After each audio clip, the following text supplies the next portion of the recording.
The phone shattered against the wall 6 inches from her head. Mia Carter stood frozen in her Seattle apartment, heart hammering, as glass scattered across the hardwood floor. Victor's voice, slurred, venomous, filled the room with accusations she'd heard 100 times before. But tonight felt different. Tonight, she saw something in his eyes that made her blood run cold. As he stepped toward her, fists clenched, she made a decision that would change everything. Grabbing her backpack, she ran, not to family, not to the police, but to the one door she knew would open: her best friends.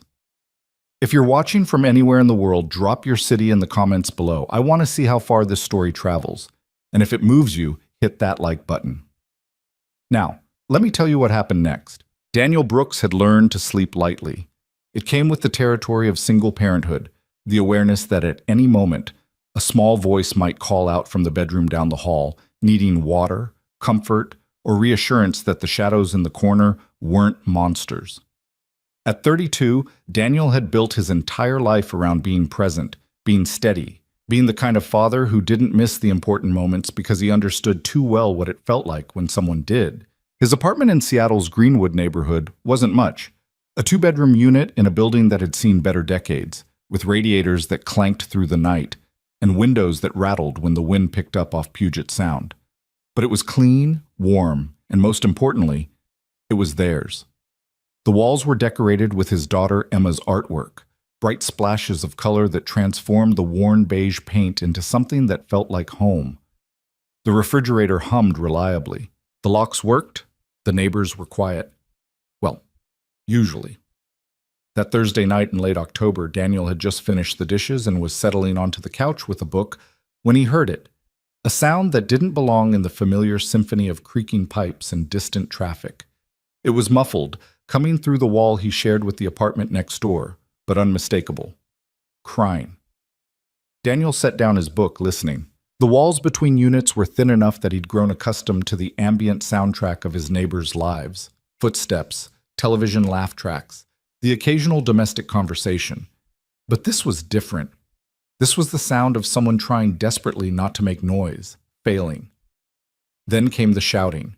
A male voice, angry and incomprehensible through the drywall, followed by the sharp crack of something breaking. Daniel was on his feet before he'd made a conscious decision to move, his protective instincts firing on all cylinders. His hand was halfway to his phone when the shouting stopped, as abruptly as it had started, replaced by footsteps and the slam of a door. For a long moment, Daniel stood in his living room, heart racing, unsure what to do. The apartment next door belonged to Mia Carter, his best friend since their college years at the University of Washington, where they'd bonded over late-night study sessions and a shared love of terrible coffee.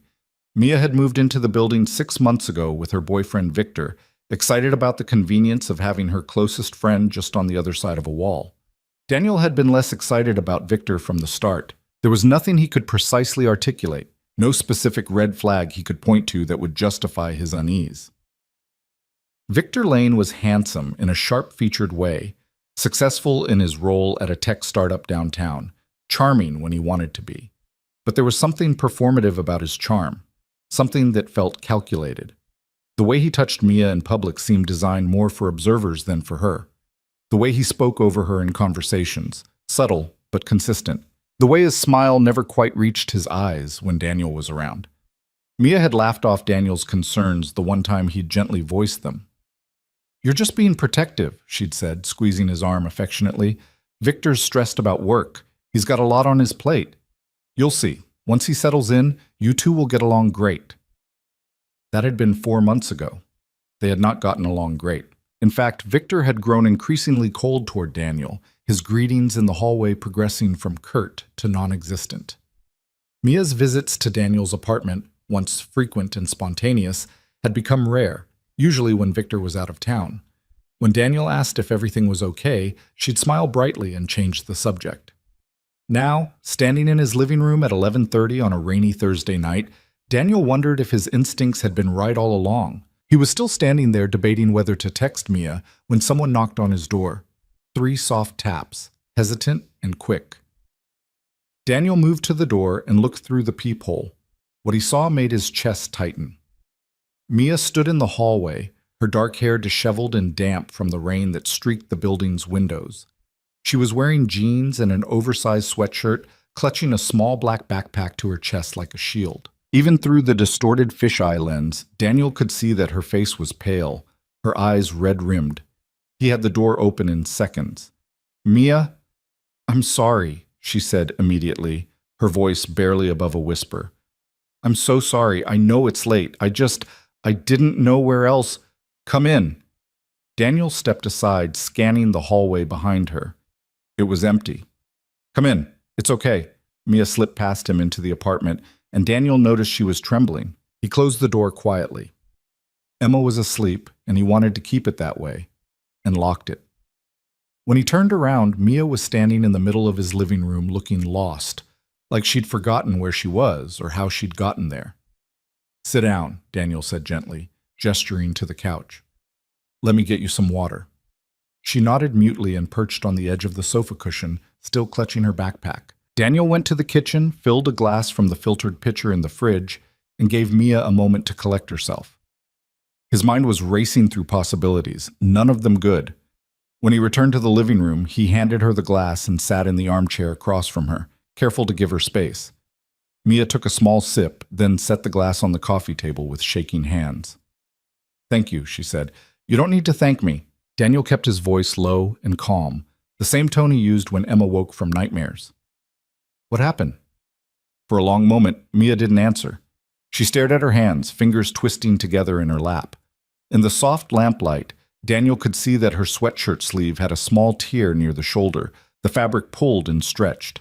There was a red mark on her wrist, faint but visible. Finally, she looked up at him, and the expression in her eyes, shame mixed with fear mixed with exhaustion, made Daniel's protective instincts surge so powerfully he had to grip the arms of his chair to keep himself still.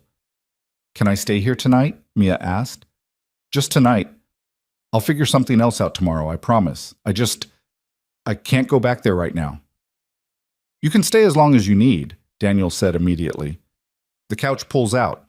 There are clean sheets in the hall closet. You don't have to explain anything if you don't want to." Mia's eyes filled with tears. She blinked rapidly, trying to hold them back, but one escaped and traced a path down her cheek. She wiped it away roughly.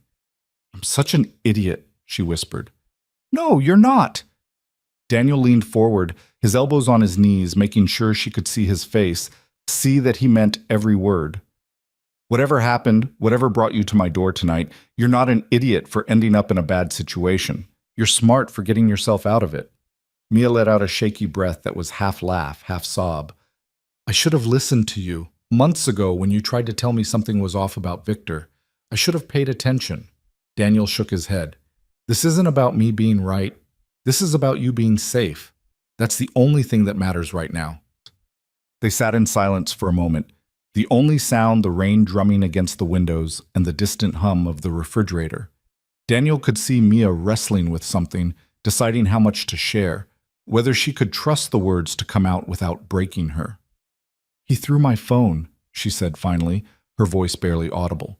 "We were arguing. We've been arguing a lot lately. And he'd been drinking, and I said something that set him off. I don't even remember what. He grabbed my phone off the counter and threw it at the wall. It hit maybe 6 inches from my head." Daniel felt ice settle in his stomach. He didn't speak, didn't interrupt. He just listened. "The thing is," Mia continued, staring at a spot on the floor, "it's not the first time something like this has happened. Not the phone throwing, but other things, little things that built up. He started checking my phone a few months ago, asking who I was texting, getting angry if I didn't respond right away. He didn't like me spending time with my friends, said they were a bad influence, said they didn't understand our relationship. When I got that contract with the design firm downtown, he told me I should turn it down because the hours would take me away from him too much." She paused, swallowing hard. "I made excuses for all of it. I told myself he was stressed about work, that the startup was demanding, that he just needed support. I convinced myself that I was being too sensitive, that these were normal relationship challenges. But tonight, when he threw that phone," her voice cracked. "The look in his eyes, Daniel. He wanted to hurt me. And I realized that if I stayed, eventually he would." Daniel's hands were clenched so tightly his knuckles had gone white. He forced himself to relax, to breathe, To stay calm for Mia's sake, even though what he wanted to do was walk next door and make Victor Lane understand what happened to men who terrorized women. "You did the right thing," he said quietly. "Coming here. Leaving. You did exactly the right thing." Mia nodded, wiping at her eyes again. "I grabbed my backpack.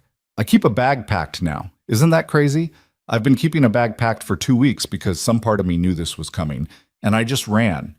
He was in the bedroom, yelling, throwing things, and I just walked out the door." "Is he still over there now?" "I don't know, maybe. I heard his car start right before I knocked on your door. He might have left." She looked at Daniel, fear flickering across her face. "What if he comes looking for me? What if he figures out I'm here?" "He's not getting through that door," Daniel said firmly. "And if he tries, I'm calling the police. You're safe here, Mia. I promise you that." She nodded slowly, and some of the tension in her shoulders eased. They sat quietly for a moment, letting the words settle. "What about Emma?" Mia asked suddenly, glancing toward the hallway that led to the bedrooms. "I don't want to wake her or scare her. Emma's a heavy sleeper," Daniel assured her. "Once she's out, she's out. But even if she wakes up, it's fine. She loves you. You know that." Mia managed a small smile at that. Emma, Daniel's 6-year-old daughter, had indeed taken to Mia immediately when she'd moved into the building. They'd spent several afternoons together doing art projects, Mia teaching Emma about color theory and composition while Daniel cooked dinner. Emma had even given Mia one of her prized drawings, a portrait of a pretty princess that looked nothing like Mia, but which she'd insisted was meant to be her. "I love her too," Mia said softly. "You're really good at this, you know, parenting, being there for people, making them feel safe." "Oh, I have a lot of practice at figuring out what people need when they're scared," Daniel said, thinking about his own childhood, the years of instability before he'd aged out of the foster system and built his own life. "Sometimes the most important thing you can do is just be present." Mia studied him for a long moment. "You're a good person, Daniel Brooks." "I'm your friend. That's what friends do." She picked up the water glass and took another sip, her hand steadier now. "What do I do tomorrow? I can't go back there. I can't stay in that apartment, but all my stuff is there, my computer, my equipment, my clothes. My whole life is in there." "Tomorrow we make a plan," Daniel said. "We figure out the practical stuff. But tonight, you just rest. You don't have to have all the answers right now." Mia nodded, exhaustion evident in every line of her body. She looked like someone who'd been holding herself together through sheer force of will and had finally found a place where she could stop. Daniel stood and went to the hall closet, pulling out sheets, a blanket, and a pillow. He moved the coffee table aside and pulled out the sofa bed, which unfolded with a metallic groan that seemed too loud in the quiet apartment. Together, they made up the bed in silence, falling into the comfortable rhythm of an old friendship that didn't require constant conversation. "I have an extra toothbrush under the sink," Daniel said when they finished, "and there are towels in the bathroom if you want a shower. Help yourself to anything in the kitchen if you get hungry." "Thank you," Mia said again. "Really, Daniel, thank you." He wanted to tell her that she didn't need to keep thanking him, that this was what love looked like, not the twisted, controlling thing Victor had sold her, but the real thing, the kind that showed up at midnight and asked no questions and expected nothing in return. But he just nodded and said, "Get some sleep. We'll talk in the morning." As he headed toward his bedroom, Mia called his name softly. "Yeah?" "I'm sorry I didn't tell you sooner about what was happening. I think I was embarrassed or scared or both." Daniel turned back to face her. "You're telling me now. That's what matters. And Mia? You have nothing to be embarrassed about. Nothing that happened was your fault." She smiled weakly. "I'm working on believing that." "You'll get there," Daniel said, "and I'll be right here while you do." He left her then, closing his bedroom door quietly behind him. For a long time, he lay awake in the darkness, listening to the sounds of Mia settling in the living room, the creak of the sofa bed as she shifted, the water running in the bathroom as she got ready for sleep. Daniel thought about the red mark on her wrist, the torn sweatshirt, the fear in her eyes when she'd asked if Victor might come looking for her. He thought about all the small signs he'd noticed over the past months. Mia's visits becoming less frequent, her smiles becoming more forced, the way she'd stopped talking about her future plans with the same enthusiasm she used to have. He should have pushed harder. He should have insisted on having the difficult conversation instead of letting it go when she'd laughed off his concerns. But there was no point in dwelling on should-haves now. The only thing that mattered was moving forward, making sure Mia had what she needed to build a life free from fear. Somewhere around 2 in the morning, Daniel finally drifted into an uneasy sleep, his subconscious still alert for any sound that might signal danger. He woke to the smell of coffee. Pale morning light filtered through his bedroom curtains, and for a confused moment, Daniel couldn't remember why his sleep had been so restless. Then memory flooded back, and he was out of bed immediately, pulling on sweatpants and a t-shirt before heading to the kitchen. Mia stood at the counter pouring coffee into 2 mugs. She'd changed into different clothes, leggings and a long-sleeved shirt from her backpack, and had pulled her hair into a ponytail. In the morning light, she looked steadier than she had the night before, though there were dark circles under her eyes that told Daniel she hadn't slept much either. "Morning," she said, offering him one of the mugs. "I hope you don't mind. I found the coffee in the cabinet." "Mind?" Daniel accepted the mug gratefully. "You're a miracle worker. I usually don't function before caffeine." They stood in the kitchen, sipping their coffee, not quite sure how to navigate this new dynamic. Everything had changed between them in the span of 12 hours, an intimacy created by crisis that neither of them had asked for, but both recognized. "How did you sleep?" Daniel asked. "Better than I would have expected. Your couch is surprisingly comfortable." Mia set down her mug and wrapped her arms around herself. "I was thinking, I need to figure out somewhere else to stay. I don't want to impose on you and Emma." "You're not imposing." "I know you'd never say that even if I was," Mia interrupted gently. "But Daniel, you have a daughter. You have a life." "You can't have your disaster of a neighbor camping out in your living room indefinitely." "First of all, you're not a disaster. Second, you're not just a neighbor, you're family. And third, where else would you go?" Mia bit her lip, considering. "I could get a hotel. Or maybe stay with my cousin in Portland for a bit. Lauren's always saying I should visit more." "Portland," Daniel repeated. "That's not a bad idea, actually. You'd be out of the city, away from Victor. You could take some time to figure out your next steps without looking over your shoulder." "I'd have to get my stuff first, though. My laptop, my equipment, I need that for work. All my clothes, my documents." Mia's expression grew anxious. "I don't want to face him. I don't want to be in that apartment with him." "What time does Victor usually leave for work?" 9, sometimes earlier if he has a morning meeting. Daniel glanced at the microwave clock. It was just past 7. "Okay, here's what we do. We wait until he leaves for work. I'll come with you to the apartment. We get your essential things, whatever you need immediately. Then I'll drive you to the bus station, and you can head to Portland. Once you're there and you're settled, we can figure out how to get the rest of your stuff." Mia looked at him, relief and gratitude warring in her expression. "You'd do that? Take time off work?" "I'm calling in," Daniel said firmly. "This is more important." Before Mia could protest further, a small voice called from down the hall. "Daddy?" Both adults turned toward the sound. A moment later, Emma appeared in the hallway, rubbing her eyes with one hand and clutching her stuffed rabbit with the other. She was wearing her favorite pajamas, the ones with stars on them, and her blonde hair was sticking up in about 15 different directions. "Hey, baby girl," Daniel said, setting down his coffee and kneeling to her level.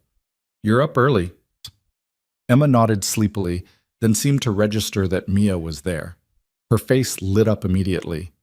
"Mia, are you having breakfast with us?" Mia smiled, and for the first time since she'd knocked on Daniel's door, it reached her eyes. "Hi, Emma. Yeah, I'm here for breakfast. Is that okay?" "It's super okay." Emma let go of her rabbit and ran to Mia, who picked her up and settled her on her hip like she'd done it 100 times before. "Can we make pancakes? Daddy makes really good pancakes on the weekends." "It's Friday," Daniel pointed out, amused. "But it could be like the weekend," Emma reasoned, "if we wanted it to be." Mia laughed, and Daniel heard how close to the surface her emotions still were, how that laugh could have easily been a sob. But she held it together, kissing the top of Emma's head. "I think pancakes sound perfect," Mia said. "What do you think, Daddy? Can we convince you?" Daniel looked at his daughter, safe and happy in the arms of someone he trusted. He looked at Mia, who'd fled to his door in terror just hours ago, and was now holding Emma like an anchor to normalcy.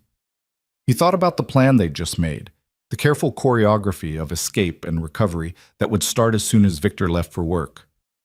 "Yeah," he said softly, We can definitely make pancakes. The next hour passed in something resembling domestic normalcy. Daniel cooked while Emma chatted at Mia about her upcoming school project and a boy in her class who'd brought a frog for show and tell. Mia listened with genuine interest, asking questions, laughing at Emma's dramatic retellings. To anyone watching, they would have looked like a regular family having a regular Friday morning breakfast. But every so often, Daniel would catch Mia glancing toward the wall that separated his apartment from hers, her expression growing distant and worried.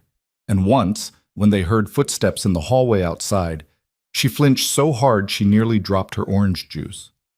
At 8:45, Daniel heard a door slam next door, followed by the distinctive sound of Victor's footsteps heading toward the elevator.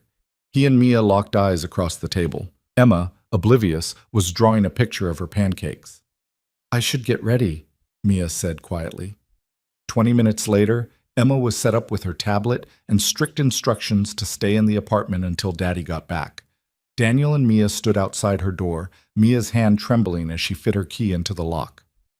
"I'm right here," Daniel reminded her. "We go in, get your stuff, get out. 15 minutes maximum." Mia nodded and opened the door. The apartment was a disaster. Broken glass littered the floor near the living room wall, the remains of Mia's phone. A lamp had been knocked over, magazines scattered. In the bedroom, drawers were pulled open, clothes thrown across the floor in what looked like Victor's search for where Mia had gone. "Jesus," Daniel muttered. Mia stood frozen in the doorway, staring at the destruction. Then she seemed to shake herself, stepping over the glass with careful precision. "My laptop's in the office," she said, her voice tight but controlled. "I need that and my external drives. Clothes from the bedroom, documents from the filing cabinet." They worked quickly and methodically. Daniel found a large suitcase in the hall closet and brought it to the bedroom while Mia gathered her work equipment. She moved through the apartment like she was defusing a bomb, each step careful and deliberate, her face expressionless. It took 12 minutes to pack everything essential: laptop, drives, cameras, chargers, clothes, toiletries, medications, birth certificate, passport, banking documents. The framed photo of Mia and her late mother that usually sat on the nightstand. Daniel carried the suitcase while Mia took her backpack and equipment bag. They were almost to the door when Mia stopped, looking back at the apartment that had been her home for 6 months.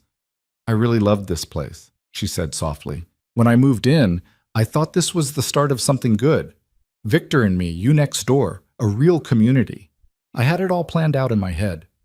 "You can still have that," Daniel said, "just not with him. Not here." Mia nodded slowly. Then she walked out the door without looking back. They loaded the bags into Daniel's car and drove to the Greyhound station in relative silence, the morning traffic heavy with commuters heading into downtown Seattle. When they pulled up to the curb, Daniel put the car in park, but didn't turn off the engine. "Call me when you get to Portland," he said. "And Mia? If you need anything, and I mean anything, you tell me. Money, support, someone to talk to, whatever you need." "I will." Mia unbuckled her seatbelt but didn't move to get out of the car. "Daniel, last night you said this is what friends do. But I think we both know this is above and beyond. So I'm just going to say it one more time, even though you don't want me to. Thank you. For opening your door. For believing me. For being someone I could run to." Daniel felt something tighten in his chest, an emotion he didn't have the time or space to examine right now. "Always," he said simply. "You can always run to me." Mia leaned across the console and hugged him, fierce and quick. Then she was out of the car, pulling her bags from the trunk, disappearing into the bus station with one final wave. Daniel sat in the car for a long moment after she was gone, watching the glass doors swing shut behind her. Then he pulled out his phone and sent a quick text to his supervisor asking for a personal day. He needed to get back to Emma. He needed to make sure his door was locked and his daughter was safe and his world was secure. But as he drove back through the wet Seattle streets, Daniel couldn't shake the image of Mia's face when she'd looked back at her apartment for the last time. Couldn't forget the sound of breaking glass, the fear in her eyes, the tremor in her hands. And he couldn't stop thinking about Victor Lane, who'd thrown a phone at the woman he claimed to love and then driven away like it meant nothing. The rage Daniel had been suppressing since midnight came flooding back, and he gripped the steering wheel so hard it hurt. He wanted justice. He wanted consequences. He wanted Victor to understand that there were people in this world who would stand between him and the women he tried to terrorize. But more than that, he wanted Mia to be safe, to be free, to remember what it felt like to live without fear. By the time Daniel pulled into his parking spot at the apartment building, he'd made a decision. He would protect Mia however she needed him to, from a distance if that's what she wanted, right beside her if she asked. He would be the friend she deserved, the safe harbor she could return to, the person who would never make her feel small or controlled or afraid. Because that's what love looked like, real love. The kind that asked nothing and offered everything. The kind that opened doors at midnight and made pancakes in the morning and drove you to bus stations without question. Daniel locked his car and headed inside where Emma was waiting, where his life was steady and safe and predictable. But he knew, with absolute certainty, that everything had changed last night, that the sound of Mia's knock on his door had altered the trajectory of both their lives in ways they couldn't yet see. And whatever came next, whether it was days or weeks or months from now, Daniel would be ready. Because Mia Carter was family, and you protected family. Always. The apartment felt different after Mia left for Portland. Daniel couldn't quite put his finger on what had changed. The physical space was exactly the same. Emma's drawing still covered the refrigerator. The radiator still clanked at odd hours. But something fundamental had shifted. Maybe it was just awareness, the knowledge that the wall separating his home from Mia's former apartment was thinner than he'd ever wanted to believe. That violence could exist just inches away while you sat reading on your couch, oblivious. Or maybe it was the silence from next door that felt wrong. For 6 months, there had been the ambient noise of Mia's life filtering through the walls. Music playing while she worked, her footsteps crossing the floor, the occasional sound of her laughter. Now, there was nothing. The apartment sat empty, a space filled with ghosts and broken glass. Daniel tried to return to his routine. He went back to work at the architectural firm where he'd spent the last 8 years drafting commercial building plans, picked Emma up from school each afternoon, made dinner, supervised homework, read bedtime stories. On the surface, everything looked normal, but at night, after Emma was asleep, he found himself listening to the silence next door with an attention that bordered on obsessive. 3 days after Mia left, she called him from Portland. "I'm okay," she said before Daniel could even ask. "Lauren's place is small but comfortable. She's been amazing, giving me space when I need it, talking when I need that instead. I've been sleeping a lot. Apparently my body had about 6 months of exhaustion stored up." "That makes sense," Daniel said, settling into his armchair with the phone pressed to his ear. Outside his window, Seattle's autumn rain fell in steady sheets. "Your body's finally letting you rest now that you're somewhere safe." "Yeah." Mia's voice was soft, contemplative. "It's weird, though. Sometimes I wake up in the middle of the night, and for a second I panic because I don't know where I am. Then I remember, and I'm so relieved I could cry. Is that normal?" "I think after what you've been through, whatever you're feeling is normal. There's no rule book for this." He heard Mia exhale slowly. "I've been thinking about everything that happened. All the signs I missed, or didn't miss but chose to ignore. The way Victor would check my phone, and I convinced myself it meant he cared. How he'd get angry when I made plans without telling him first, and I told myself he just wanted to spend time with me. The way he'd criticize what I wore, but frame it as being concerned about how other men looked at me." "Mia, no, let me finish." Her voice was stronger now, more certain. "I need to say this out loud to someone who'll understand. I wasn't stupid, I wasn't naive, but somehow I got convinced that love was supposed to feel a little bit like drowning, like you had to give up pieces of yourself to make room for another person. And the scary thing is, I can see exactly how it happened. Little compromises that didn't seem like a big deal in the moment, but when you add them all up, you realize you've been disappearing." Daniel thought about the Mia he'd known in college, bold, opinionated, someone who took up space unapologetically. Then he thought about the woman who'd lived next door these past months, quieter, more careful, always checking her phone with anxiety in her eyes. "You're not disappearing anymore," he said firmly. "You're in Portland. You're safe. You're figuring things out. That's the opposite of disappearing. Thanks to you. If I hadn't had your door to knock on, you would have found another way," Daniel interrupted. "Because you're strong, Mia. Stronger than you probably feel right now. You got yourself out. I just provided a couch and some pancakes. Mia laughed, and it sounded more genuine than anything Daniel had heard from her in months. World's best pancakes, though. Emma told me you make them every Saturday now. Apparently it's become a tradition. She misses you. Keeps asking when you're coming back to visit. What do you tell her? The truth, that you're staying with family for a while, but you'll visit when you can. She made you a drawing, wants me to mail it to you. There was a pause, and when Mia spoke again, her voice was thick with emotion. I miss her too. I miss both of you. Is that weird? I've only been gone 3 days. Not weird at all. They talked for another 20 minutes, Mia filling him in on her cousin's life, the freelance design project she was trying to focus on, the therapist Lauren had recommended. Daniel told her about Emma's school play auditions and the leak that had sprung in the building's basement, flooding the laundry room. Normal things, everyday things, the kind of conversation that felt like an anchor to reality. After they hung up, Daniel sat in the quiet apartment feeling the weight of everything unsaid between them. There had always been something between him and Mia, some current of possibility that neither of them had ever acted on. In college, the timing had never been right.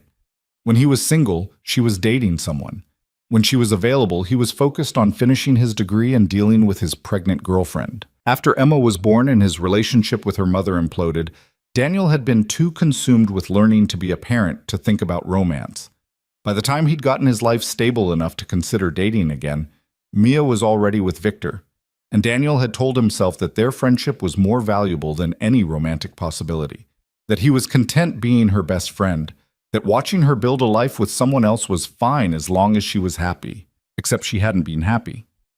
And he'd known it, on some level, even as he'd tried to convince himself otherwise. Now, with Mia in Portland and her apartment next door sitting empty, Daniel wondered what came next, if anything came next. Maybe Mia needed space and time and a complete break from anything that reminded her of Victor. Maybe their friendship would shift into something more distant, maintained through occasional phone calls and annual visits. Maybe that's what she needed, and Daniel would have to be okay with it. The thought made something in his chest ache, but he pushed it aside. What he wanted didn't matter right now. The only thing that mattered was Mia's healing. A week passed. Then 2. Daniel fell into a new rhythm. Work, Emma, phone calls with Mia every few days. She was sounding better, more like herself. She'd started taking on new design clients, building her portfolio. Lauren had introduced her to some local creative professionals, and Mia was beginning to put down tentative roots in Portland. I'm thinking about staying here longer term, she told Daniel one evening. Lauren knows someone who's looking for a roommate. The rent's reasonable, and the neighborhood is beautiful.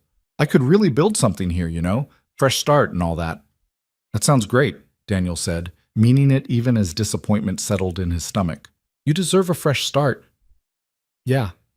Mia sounded less certain than her words suggested. It's just, I don't know. Part of me feels like running away. Like Victor wins if I let him chase me out of Seattle permanently. He doesn't win anything. You're choosing what's best for you. That's not running. That's reclaiming your life. When did you get so wise? I have a 6-year-old. Wisdom is mandatory. Mia laughed, but then her tone shifted, became more serious. Daniel, I need to ask you something. Have you seen Victor around the building? Daniel had been waiting for this question. A few times. In the hallway, coming in or out.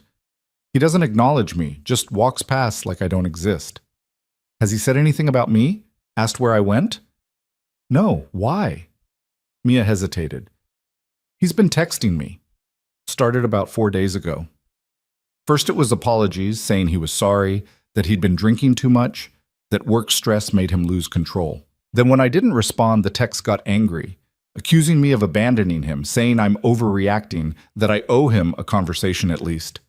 Daniel's grip tightened on his phone. Have you responded to any of them? No. Lauren said not to engage, but Daniel, some of the messages, she trailed off, and he could hear the fear creeping back into her voice. They're getting more intense. Yesterday, he sent 15 texts in a row. He knows I'm in Portland. I don't know how. Maybe he tracked my social media or something. He's saying he needs to see me, that we need to talk this through like adults. Block his number. I did. Then he started emailing, different email addresses, like he's creating new accounts just to get around the block. Daniel stood up, began pacing his living room. You need to document all of this. Screenshot every message, save every email. If this escalates, you might need a restraining order. A restraining order? Mia repeated the words like they belonged to someone else's life, not hers. Is it really that serious? Maybe he'll calm down after a few more days. Maybe he just needs time to accept that it's over. Mia, listen to me. Daniel forced himself to speak calmly, even though alarm bells were ringing in his head. Men like Victor don't just calm down and accept things. The fact that he's escalating his contact despite you not responding, that's a red flag. He's trying to wear you down, make you feel like you owe him something. You don't owe him anything. I know that in my head, but there's this part of me that feels guilty, like maybe I should at least talk to him, give him closure or whatever. That part of you is the part he manipulated, the part he trained to put his needs above your safety. Don't listen to it. Silence stretched between them, broken only by the sound of rain against Daniel's window. Finally, Mia spoke, her voice small. I'm scared. Not just of him, but of myself. Of how easy it would be to slip back into old patterns. To convince myself that talking to him wouldn't hurt anything. I don't trust my own judgment anymore. Then trust mine. Stay in Portland. Keep him blocked. Don't engage. And if he shows up there, he wouldn't do that. Mia. Okay, you're right. If he shows up here, I call the police immediately. I promise. They talked for a while longer, Daniel doing his best to reinforce her boundaries, to remind her that safety came first. After they hung up, he sat in the darkness of his living room, worry gnawing at him. Portland was 4 hours away. If something happened, if Victor did decide to show up at Lauren's place, Daniel couldn't protect her. Couldn't even get there quickly enough to matter. The feeling of helplessness was infuriating. 2 days later, Daniel came home from work to find a note taped to his door. It was written on lined paper torn from a notebook, the handwriting sharp and angular. I know she's been talking to you. Tell her to answer my calls. She can't hide forever. We need to have an actual conversation instead of her running away like a child. This is between me and Mia. Stay out of it. There was no signature, but Daniel didn't need one. He pulled the note down and immediately photographed it, then texted the image to Mia. Her response came within minutes. Oh God, he's trying to use you to get to me. I'm so sorry you're in the middle of this. Daniel typed back quickly. Don't apologize. I'm exactly where I want to be, between him and you. Did you save all his messages like we talked about? Yes, I have a folder with screenshots. Lauren's been helping me organize everything by date. Good, keep doing that. And Mia, if he leaves any more notes or tries to contact you through me, we're filing a police report. This is harassment. Okay, thank you for looking out for me. Daniel stared at her message for a long moment, then typed, always. He kept the note, filed it away in a folder he'd started keeping in his desk drawer. Evidence, just in case they needed it. The thought made his stomach turn, that Mia's life had become the kind of situation that required evidence folders and police reports. That loving the wrong person could turn your entire existence into something that needed to be documented and defended. That night, after Emma was asleep, Daniel stood at the window looking out at the Seattle skyline. Somewhere in this city, Victor Lane was angry and obsessive and looking for ways to regain control over a woman who'd finally escaped him. And 4 hours south in Portland, Mia was trying to build a new life while looking over her shoulder. The unfairness of it burned in Daniel's chest, but anger wouldn't help Mia. What she needed was steady support, someone who wouldn't waver or doubt her or suggest she was overreacting. Someone who would believe her, protect her, and give her the space to heal at her own pace. Daniel could be that person. Would be that person for as long as she needed. The following week brought an unexpected development. Daniel was picking Emma up from school when his phone rang with a number he didn't recognize. He almost didn't answer, but something made him hit accept. Daniel Brooks? The voice was professional, female, unfamiliar. Speaking. This is Sarah Chen from Apex Property Management. I'm calling about the apartment adjacent to yours, Unit 3B. We have you listed as an emergency contact for Mia Carter? Daniel's pulse quickened. Yes, that's right. Is something wrong? Not exactly wrong, but we need to discuss the apartment situation. Ms. Carter's lease isn't up for another 4 months, but she's informed us she won't be returning to the unit. We've been trying to reach her boyfriend, Victor Lane, who's also on the lease, but he's not responding to our calls or emails. He's not her boyfriend anymore. Daniel said sharply. And I'm not sure what you need from me. We need someone to coordinate clearing out the apartment so we can prepare it for a new tenant. Normally, we'd work directly with the leaseholders, but given the circumstances and Ms. Carter's request, we're hoping you can facilitate. She mentioned you have a key? Daniel thought about the key Mia had pressed into his hand the day she left for Portland. Just in case you need to grab something for me, she'd said. I trust you with my space. I have a key, he confirmed, but I'm not comfortable making decisions about Mia's belongings without her explicit permission. Can I have her call you back? Sarah Chen sighed. Of course. But Mr. Brooks, please understand we have a timeline here. The apartment needs to be cleared within 2 weeks, or we'll have to charge storage fees, and those fees will be split between both names on the lease. After the call ended, Daniel immediately phoned Mia and filled her in on the conversation. She was quiet for a long moment, processing. I need to come back, she said finally.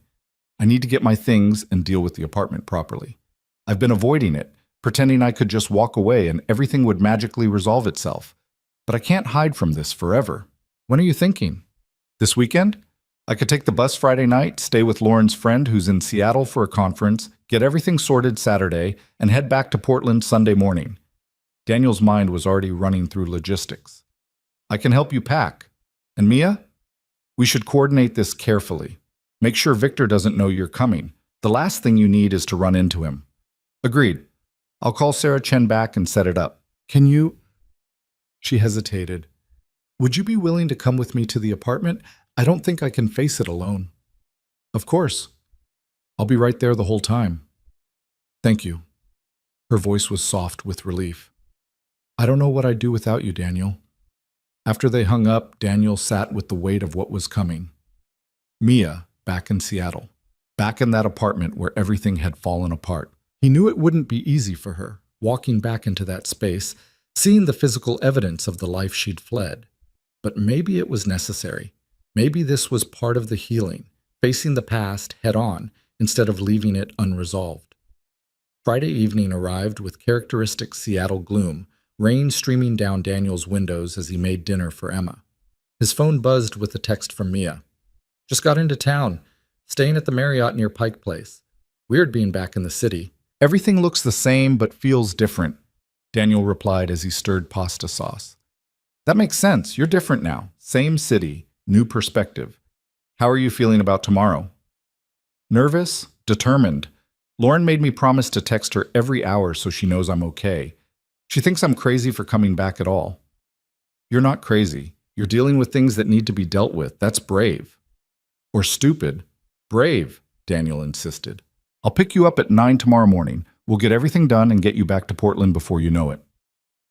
That night, Daniel lay awake thinking about the next day. He'd already arranged for Emma to spend Saturday with his friend Marcus and his daughter. The girls were in the same class and loved their playdates. That would give him the whole day to help Mia without worrying about childcare or exposing Emma to any potential drama. He'd also made a decision he hadn't told Mia about yet. If Victor showed up at the apartment tomorrow, if there was any confrontation, Daniel would handle it. He wouldn't let Mia face her abuser alone. Whatever needed to be said or done to protect her, Daniel would do it. Saturday morning dawned gray and cold. Daniel dropped Emma at Marcus's house, then drove to the Marriott and texted Mia that he was outside. She emerged from the hotel looking like she'd dressed for battle. Jeans, a sturdy jacket, her hair pulled back in a practical ponytail.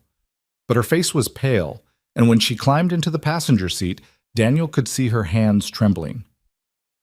Ready? He asked gently. No, but let's do it anyway. They drove to the apartment building in silence, the familiar route feeling strange under these circumstances. When they pulled into the parking lot, Mia stared up at the building like it was a mountain she had to climb. He's not here, Daniel said, following her gaze. I checked before I left this morning. His car's gone. He usually goes to the gym Saturday mornings. How do you know that? I've been paying attention to his patterns, his schedule, just in case. Mia turned to look at him, something unreadable in her expression. You've been watching out for me this whole time, even from Portland. Someone needed to. They got out of the car and headed inside. The elevator ride to the 3rd floor felt interminable, the numbers lighting up one by one as they ascended. When they reached the hallway, Mia stopped outside her apartment door, her hand hovering over the lock. It's okay, Daniel said quietly. I'm right here. We can take this at whatever pace you need. Mia nodded, fitted her key in the lock, and pushed the door open. The apartment looked exactly as it had the morning they'd hurriedly packed her essentials. Broken glass still scattered on the floor, furniture askew, that sense of violence lingering in the air. But there was something new, too. Empty beer bottles lined the coffee table, and the kitchen counter was covered with takeout containers. The smell of stale alcohol and old food hit them immediately. He's been living like this, Mia said, her voice hollow. For 3 weeks, he's just been sitting here in this mess. Daniel surveyed the damage, anger rising in his throat. This was what Victor had chosen, to wallow in his own rage and self-pity, rather than take any responsibility for what he'd done. Let's just focus on getting your things, Daniel said, gently steering Mia away from the living room. Where do you want to start? They spent the next 2 hours methodically packing Mia's belongings. Clothes from the bedroom, kitchen items she'd brought to the relationship, books and photographs, and small mementos that marked the years before Victor. Daniel hauled boxes and suitcases down to his car, while Mia sorted through what to keep and what to leave behind. It was exhausting, emotional work. More than once, Daniel found Mia standing motionless, staring at some object that clearly held memories she was processing. He gave her space when she needed it, stayed close when she seemed to need his presence. They were almost finished, loading the last few boxes, when they heard footsteps in the hallway. Heavy, familiar footsteps that made Mia freeze mid-motion, a stack of books in her arms. The apartment door, which they'd left propped open for easier carrying, swung wider. Victor Lane stood in the doorway, gym bag over his shoulder, his face darkening as he took in the scene before him. What the hell is this? His voice was low, dangerous. You came back to rob me? Mia set down the books carefully, deliberately. When she spoke, her voice was steadier than Daniel expected. I came back to get my things. The apartment management said we have 2 weeks to clear out. Your things? Victor stepped into the apartment, and Daniel immediately moved to position himself between Victor and Mia. You disappeared for 3 weeks without a word, and now you show up with him to take whatever you want? I left because you threw my phone at my head, Mia said, the steadiness in her voice giving way to something harder. Because you were drunk and violent and I was scared you were going to hurt me. I was upset.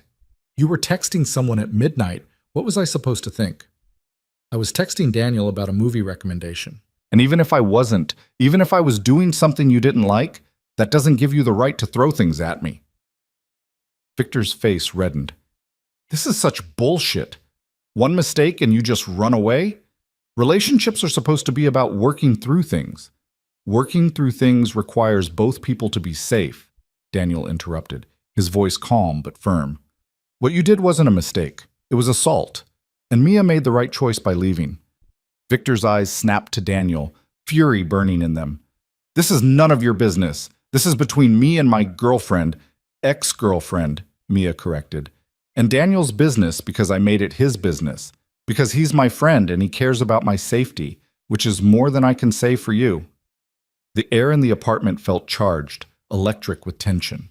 Daniel could see Victor's hands clenching and unclenching, could see him struggling to maintain control. Everything about the man's body language screamed barely contained violence.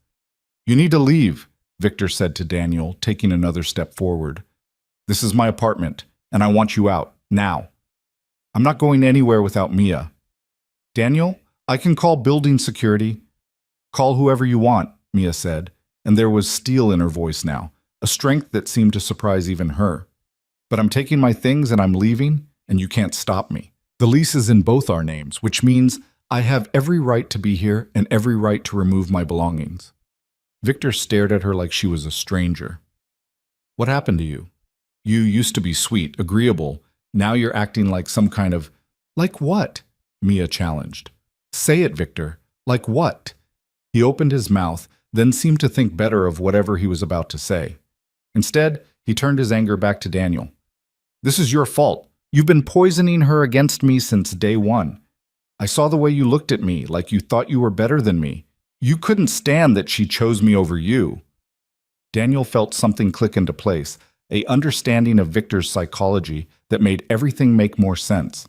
The escalating jealousy, the controlling behavior, the obsessive need to keep Mia away from her friends.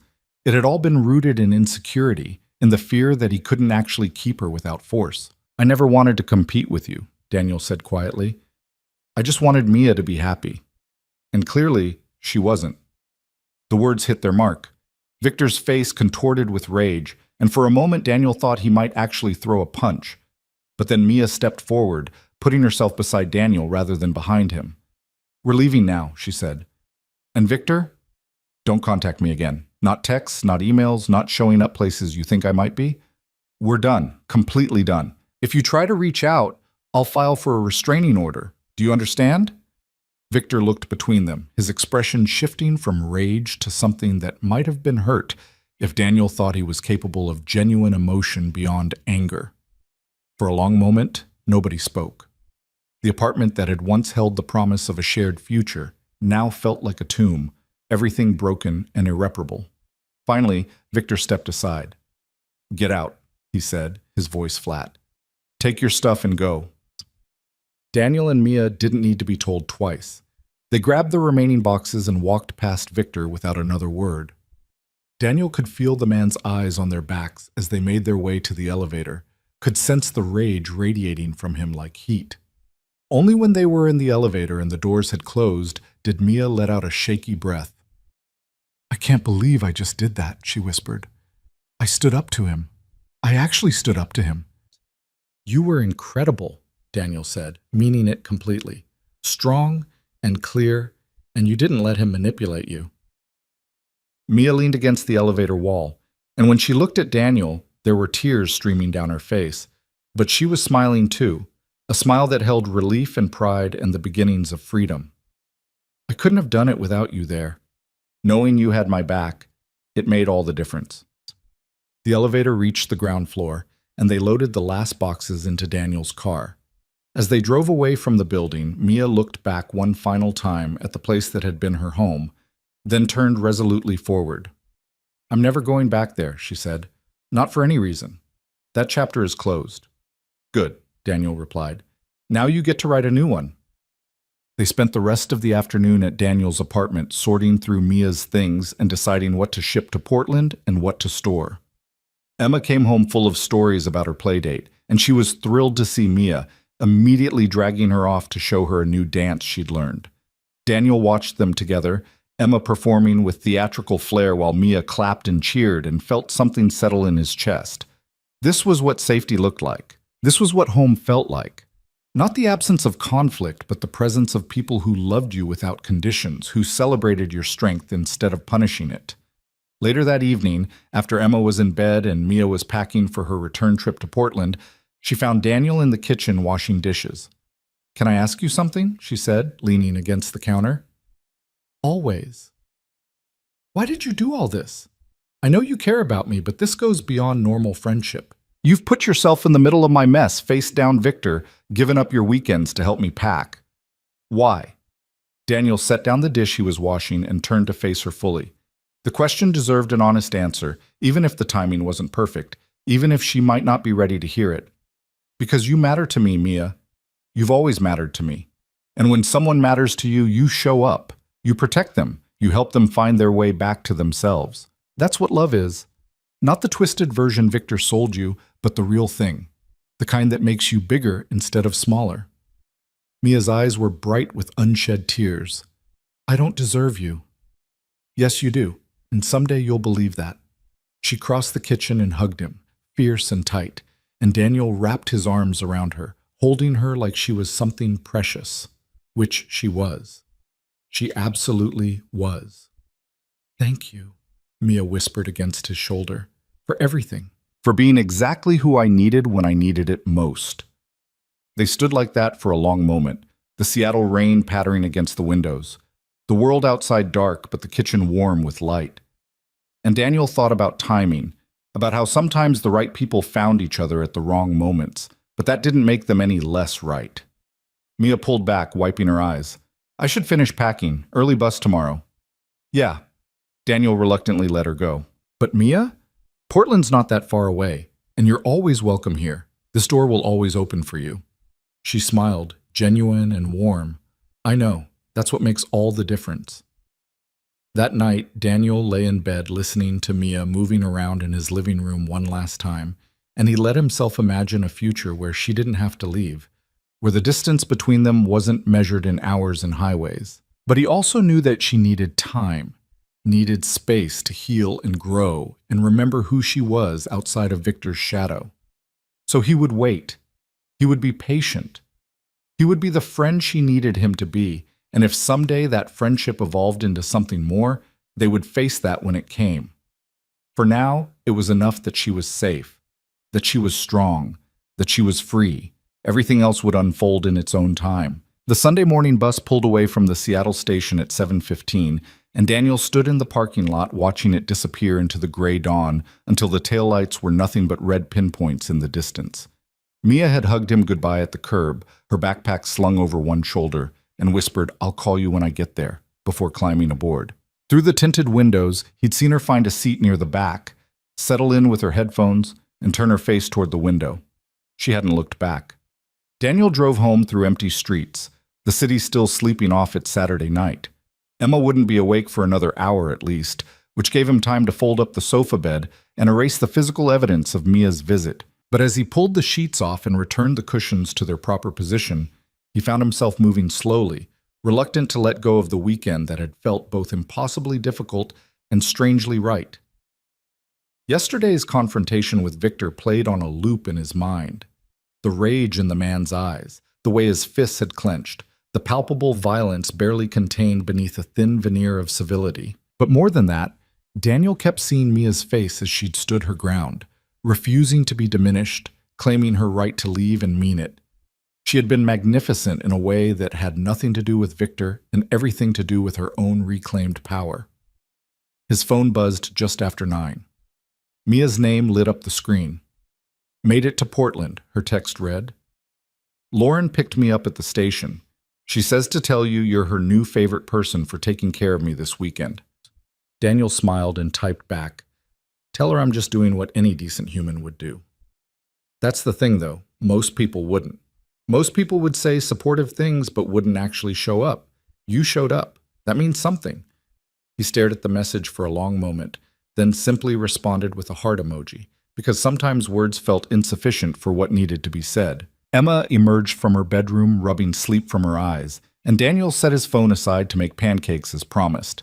As he mixed batter and heated the griddle, his daughter chattered about her play date with Marcus's daughter, about the game they'd invented involving princesses and dinosaurs that made no logical sense but apparently had been deeply engaging. Daniel listened with half his attention, the other half still in that apartment hallway watching Mia walk away from the life that had nearly consumed her. The weeks that followed settled into a new routine. Daniel went to work, picked up Emma, made dinner, helped with homework, but now his days were punctuated by text messages from Portland, little windows into Mia's new life. Photos of coffee shops she'd discovered, screenshots of design projects she was excited about, silly memes that reminded her of their college days. The frequency of contact surprised him.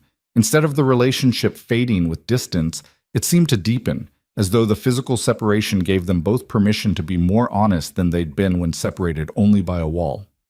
"I started therapy," Mia texted him on a Wednesday evening 3 weeks after she'd left. "My therapist is this no-nonsense woman in her 50s who called me out in our first session for referring to Victor's behavior as mistakes. She said mistakes are when you forget someone's birthday, not when you terrorize your girlfriend." "Smart woman," Daniel replied. How did that feel, hearing it put so directly? Like being dunked in cold water. Shocking but necessary. She's making me keep a journal of all the ways I've been making myself smaller to avoid conflict. It's eye-opening and depressing in equal measure. That's growth, though. You can't fix what you don't acknowledge. When did you become a therapist? I'm just repeating things my own therapist told me years ago. After Emma's mom left, I had to work through a lot of stuff about why I'd chosen someone so fundamentally wrong for me. Turns out we all have patterns we need to break. There was a pause before Mia's next message appeared. I didn't know you'd been in therapy. You never mentioned it. You never asked. And honestly, talking about my failed relationship with Emma's mom isn't my favorite topic. Will you tell me about it sometime, when we're together in person? Yeah, sometime. But as Daniel set down his phone, he wondered if that sometime would ever come. Portland was 4 hours away, which wasn't insurmountable, but also wasn't convenient for casual visits. Mia was building a life there, putting down roots, creating distance from everything associated with Victor. He couldn't fault her for that. It was exactly what she needed. But it also meant that whatever existed between them, whatever possibility had always hummed beneath the surface of their friendship, remained just that, a possibility. Unrealized and perhaps unrealizable. November arrived with characteristic Seattle gloom, the days growing shorter and wetter, the sky a perpetual gray that pressed down on the city like a weight. Daniel found himself thinking about Mia more than he wanted to admit, wondering what she was doing, if she was happy, if Portland felt like home yet. They still texted regularly, but the messages had taken on a different quality, more surface level, as though they were both being careful not to wade into waters that might be too deep. Then on the Tuesday before Thanksgiving, his phone rang with her number. "Hey," he answered, surprised. They usually stuck to texting. "Everything okay?" "Yeah, everything's fine." Mia's voice sounded different, stronger somehow. "I'm calling because I need to ask you something, and I didn't want to do it over text." Daniel sat down on his couch, suddenly alert. "Okay, what is it?" "Lauren and her partner are going to his family's place for Thanksgiving, which means I'd be alone here. My cousin invited me to join them, but honestly, the thought of sitting through a big family dinner making small talk with people I barely know sounds exhausting." She paused, took a breath. "I know this is last minute and you probably have plans with Emma, but I was wondering if maybe I could come to Seattle for the weekend. I miss you both, and I think I'm ready to face the city again without it being a crisis." Daniel felt something loosen in his chest that he hadn't realized was tight. "Of course you can come. We'd love to have you. Emma's been asking about you constantly. She made you another drawing last week that she's been saving to give you." "Really?" The relief in Mia's voice was palpable. "You're sure it's not an imposition?" "Mia, your family. You could never be an imposition." "Family," she repeated softly. "I like the sound of that." They made plans for her to arrive Wednesday evening and stay through the weekend. After they hung up, Daniel sat staring at his phone, feeling something that might have been hope, or might have been anxiety, or might have been some complicated mixture of both. Mia was coming back to Seattle. Not running from danger this time, but choosing to return, choosing them. When he told Emma that night over dinner, she literally jumped out of her chair with excitement. "Mia's coming for Thanksgiving? Really, truly?" "Really, truly. She'll be here Wednesday night." "But can she sleep in my room?" "I can sleep on the couch. I don't mind. I want her to have the good bed." Daniel smiled at his daughter's generous heart. "That's very sweet, but Mia will be fine on the pull-out couch. You keep your room." "Can we make her favorite foods? What does Mia like? Does she like turkey? What about pie?" "I bet she likes pie. Everyone likes pie. We'll make a great Thanksgiving dinner, I promise. But Emma?" Daniel waited until his daughter was looking at him, really listening. "Mia's been going through some hard things. She might seem different than the last time you saw her. Maybe quieter or more serious sometimes. That's okay. She's still the same Mia who loves you." Emma nodded solemnly. "Because of that mean boyfriend." Daniel blinked, surprised. "What do you know about that?" "I'm 6, not stupid, Daddy. I heard you talking on the phone, and I saw Mia was sad when she was here before. Marcus's mom said sometimes grown-ups have to leave people who aren't nice to them, even if they thought they loved them. Is that what happened to Mia?" Out of the mouths of children, Daniel thought. "Yeah, sweetheart, that's what happened. But she's doing better now. She's brave and strong, and she's figuring things out." "Good. Because Mia is the best, and that boyfriend was stupid to be mean to her." "I couldn't agree more." Wednesday evening found Daniel pacing his apartment like a nervous teenager, checking his watch every few minutes, even though he knew Mia's bus wasn't due until 6:30. He'd cleaned the entire place, changed the sheets on the sofa bed, stocked the fridge with food he knew she liked. Emma had created an elaborate welcome sign, featuring drawings of the three of them holding hands under a rainbow, which was currently taped to the front door. At 6:45, his phone buzzed. "Just got to the station. Give me 20 minutes? I'll be there in 15. Daniel told Emma to wait in the apartment. Marcus's mom from next door had agreed to sit with her for the quick pickup, and drove to the bus station faster than he probably should have. When he pulled up to the curb, Mia was already standing outside with her bag, and the sight of her made Daniel's breath catch. She looked different. Her hair was shorter, cut in a sleek style that framed her face. She'd lost the haunted look that had shadowed her features during her last visit, replaced by something calmer, more settled. When she spotted his car and waved, her smile was genuine and reached her eyes. Daniel got out and met her at the curb, and without thinking about it, pulled her into a hug. She wrapped her arms around him tightly, and they stood there for a moment in the cold November air, holding each other like they were both making sure the other was real. "Hi," Mia said when they finally pulled apart. "Hi yourself. You look good. Really good." "I feel good. Better than I have in a long time." She gestured to her hair. "Lauren convinced me to try something different. Said I needed a fresh start from the outside in." "I like it. Very sophisticated designer." Mia laughed, and the sound made something warm bloom in Daniel's chest. "Come on, let's go. I can't wait to see Emma." The drive back to the apartment was filled with easy conversation. Mia telling him about Portland's food scene, a new client she'd landed, the running trail along the Willamette River she'd discovered. Daniel shared Emma's latest adventures at school, including a detailed accounting of the Great Playground dispute of November that had required teacher intervention. When they walked into the apartment, Emma was practically vibrating with excitement. She launched herself at Mia with enough force that both of them nearly toppled over, chattering a mile a minute about the welcome sign and the drawing she'd made, and how she'd helped Daddy clean, and did Mia want to see her new dance right now or maybe after dinner? "Maybe after dinner," Mia said, laughing, her eyes suspiciously bright. "But I love the welcome sign. It's the most beautiful sign I've ever seen. I drew you with purple because that's a princess color and you're like a princess, but also you design things, so you're like a working princess." That is the best description anyone has ever given me, a working princess. I'm putting that on my business cards.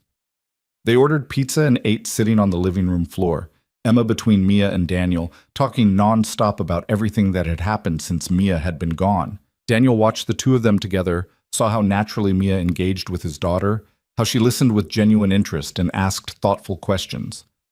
This was what had been missing with Emma's mother, this easy warmth, this authentic care. His ex had always seemed to tolerate Emma rather than delight in her, whereas Mia treated her like a real person whose thoughts and feelings mattered. After dinner, Emma performed her promised dance, which involved a lot of spinning and some moves that might have been ballet and might have been pure invention. Mia clapped enthusiastically and declared it the best dance she'd ever seen, which made Emma glow with pride. At bedtime, Emma asked if Mia would read her story, and Daniel watched from the doorway as Mia settled onto Emma's bed and read about dragons and brave knights with different voices for each character. When she finished, Emma hugged her tight. "I'm really glad you came back," Emma whispered, loud enough for Daniel to hear. "I missed you lots." "I missed you too, sweet girl. So much." After Emma was asleep, Daniel and Mia settled onto the couch with tea, the apartment quiet except for the sound of rain starting up outside. For a while they just sat in comfortable silence, the kind that only exists between people who don't need to fill every moment with words. "She's gotten so big," Mia said finally. "I know it's only been a month, but she seems older somehow." "Kids do that, grow when you're not looking." Daniel cradled his mug in both hands. "She's been asking about you. Wanted to know when you were coming back." "What did you tell her?" "The truth. That you're living in Portland now, but you'll visit when you can." He glanced at her. "Is that still true? Are you staying in Portland permanently?" Mia was quiet for a moment, staring into her tea like it might hold answers. "I don't know. I thought I was. I thought putting distance between myself and Seattle was what I needed. And it helped. It really did. Being somewhere new, somewhere without memories of Victor around every corner. But lately I've been wondering if I'm running towards something or just running away. Those aren't mutually exclusive. You can be doing both." "Maybe." "My therapist asked me last week what I want my life to look like in a year. And when I tried to picture it, the image that came to mind wasn't Portland. It was here. With you and Emma. Which is crazy, right? Because I have a life in Portland now. I have clients, friends, a routine." Daniel set down his mug carefully, his heart doing something complicated in his chest. Why is that crazy? Because you're not just my friend, Daniel. You're my best friend, but you're also... She trailed off, seeming to struggle with the words. When Victor threw that phone, when I ran to your door, it wasn't random. I could have gone to a dozen other places, hotels, other friends, even just gotten in my car and driven somewhere. But I came to you because some part of me has always known that you're the person I can count on. The person who sees me and values me and never tries to make me smaller. Mia, let me finish. She set down her own mug and turned to face him fully. I've been doing a lot of work in therapy about recognizing healthy versus unhealthy love. And one of the things I've realized is that what you've shown me, the way you've been there without expecting anything in return, the way you've supported my choices even when they meant leaving, that's what real love looks like. And I think maybe I've been in love with you for a lot longer than I've been willing to admit to myself. The words hung in the air between them, enormous and fragile. Daniel felt like the world had tilted on its axis, like everything he'd carefully not hoped for was suddenly, impossibly within reach. I've been in love with you since junior year of college, he said quietly. When you stayed up all night helping me finish my thesis project, even though you had an exam the next day. I realized then that you were it for me, but the timing was never right. And then I got caught up in the situation with Emma's mom. And by the time my life was stable enough to even think about a relationship, you were with Victor. Mia's eyes were shining. Why didn't you ever say anything? Because I'd rather have you in my life as a friend than risk losing you by making it complicated. And because I wanted you to be happy, even if that happiness wasn't with me. I wasn't happy. I was pretending, convincing myself that what I had with Victor was enough because I was scared to admit that I wanted something else. Someone else. Daniel reached out and took her hand, threading his fingers through hers. What are you saying, Mia? I'm saying that I don't want to wonder what if anymore. I'm saying that when I picture my future, you're in it, you and Emma. I'm saying that I want to come home to Seattle, and I want home to mean you. You're not ready for this, Daniel said, even though every cell in his body was screaming at him to just kiss her and deal with the consequences later. You just got out of an abusive relationship. You need time to heal, to figure out who you are outside of that. Jumping into something new, I'm not jumping, I'm choosing. There's a difference. Mia squeezed his hand. And you're right that I need to keep doing the work, keep healing. But Daniel, you're not Victor. You're not even in the same universe as Victor. What I feel for you isn't about needing someone to save me or running from one relationship into another. It's about recognizing that the person I trust most in the world, the person who makes me feel safe and seen and valued, is also the person I'm in love with. Daniel studied her face, looking for any sign of doubt or confusion, but all he saw was certainty, clear and steady as bedrock. I'm in love with you too, he said. I have been for years. But Mia, I need you to be sure because I come as a package deal. Me and Emma. And if we do this, if we try to turn this friendship into something more, we can't go back. So you need to be absolutely certain. I am certain. I've never been more certain of anything. She leaned forward, closing the distance between them, and kissed him softly. It was gentle, tentative, a question and an answer all at once. Daniel kissed her back, one hand coming up to cup her face, and felt something slot into place that had been misaligned for years. When they pulled apart, both of them were smiling. So what now? Mia asked. I'm still in Portland. You're here. We have logistics to figure out. We take it slow. You keep going to therapy. Keep building your life. I'll visit Portland when I can. You come here on weekends. We give ourselves time to do this right, without rushing, without pretending the complicated parts don't exist. And Emma? We don't tell her anything until we're both sure this is going somewhere permanent. She's already attached to you, and I won't risk her getting hurt if things don't work out. Mia nodded, understanding. That's fair. So we're dating in secret from your 6-year-old? For now, trust me. Keeping secrets from Emma is harder than it sounds. The kid has radar. They talked late into the night, mapping out how this might work, acknowledging the challenges while also allowing themselves to imagine the possibilities. By the time Mia finally pulled out the sofa bed and they said goodnight, Daniel felt like he was floating, dizzy with the sudden shift in everything he'd thought he knew about his future. He lay in bed listening to Mia move around in the living room and thought about timing, about how sometimes the right people found each other in exactly the wrong circumstances, and how sometimes you had to go through hell to recognize heaven when it was standing in front of you. Thanksgiving arrived with unseasonably clear skies, the kind of crisp November day that made Seattle feel like a postcard. Daniel cooked while Mia and Emma made decorations, cutting out paper leaves and turkeys to tape around the apartment. The domesticity of it all felt surreal and perfect, like trying on a life he'd only allowed himself to want in private moments. Over dinner, Emma declared it the best Thanksgiving ever, and made them all go around the table saying what they were thankful for. "I'm thankful for my daddy, and for Mia, and for this pie," Emma announced, already eyeing the pumpkin pie cooling on the counter. "I'm thankful for this family," Mia said, looking between Daniel and Emma with emotion clear in her eyes. "For feeling safe and loved and like I belong somewhere." "I'm thankful for second chances," Daniel said, "and for people who are brave enough to take them." Later, after Emma was in bed and they were cleaning up the kitchen together, Mia bumped her shoulder against his. "She called us a family. Emma, I know. Is that okay?" "It's more than okay. It's everything." Daniel dried his hands and pulled her close, kissing her temple. "We're going to figure this out. The distance, the logistics, all of it. We'll make it work." "I know we will, because we're not running from anything anymore. We're running toward each other." The weekend passed too quickly, filled with small, perfect moments. A movie night curled up on the couch with Emma between them. A walk through their neighborhood while Emma splashed in puddles and Mia pointed out architectural details Daniel had never noticed despite living there for years. Sunday morning pancakes, Emma chattering while Mia helped Daniel at the stove, their hands brushing as they moved around each other in the small kitchen. When Sunday afternoon arrived and it was time for Mia to head back to Portland, Emma clung to her legs. "Do you have to go? Can't you just stay here forever?" Mia knelt down to Emma's level. "I have to go back to Portland for now because I have work there. But I'll visit again soon, I promise. And we can video chat during the week if that's okay with your dad." "Can we, Daddy?" "Of course we can," Daniel said, his throat tight. At the bus station, Daniel walked Mia to the platform, carrying her bag. They stood together in the cold afternoon light, neither wanting to be the first to let go. "Thank you for this weekend," Mia said, "for letting me be part of your Thanksgiving, for everything.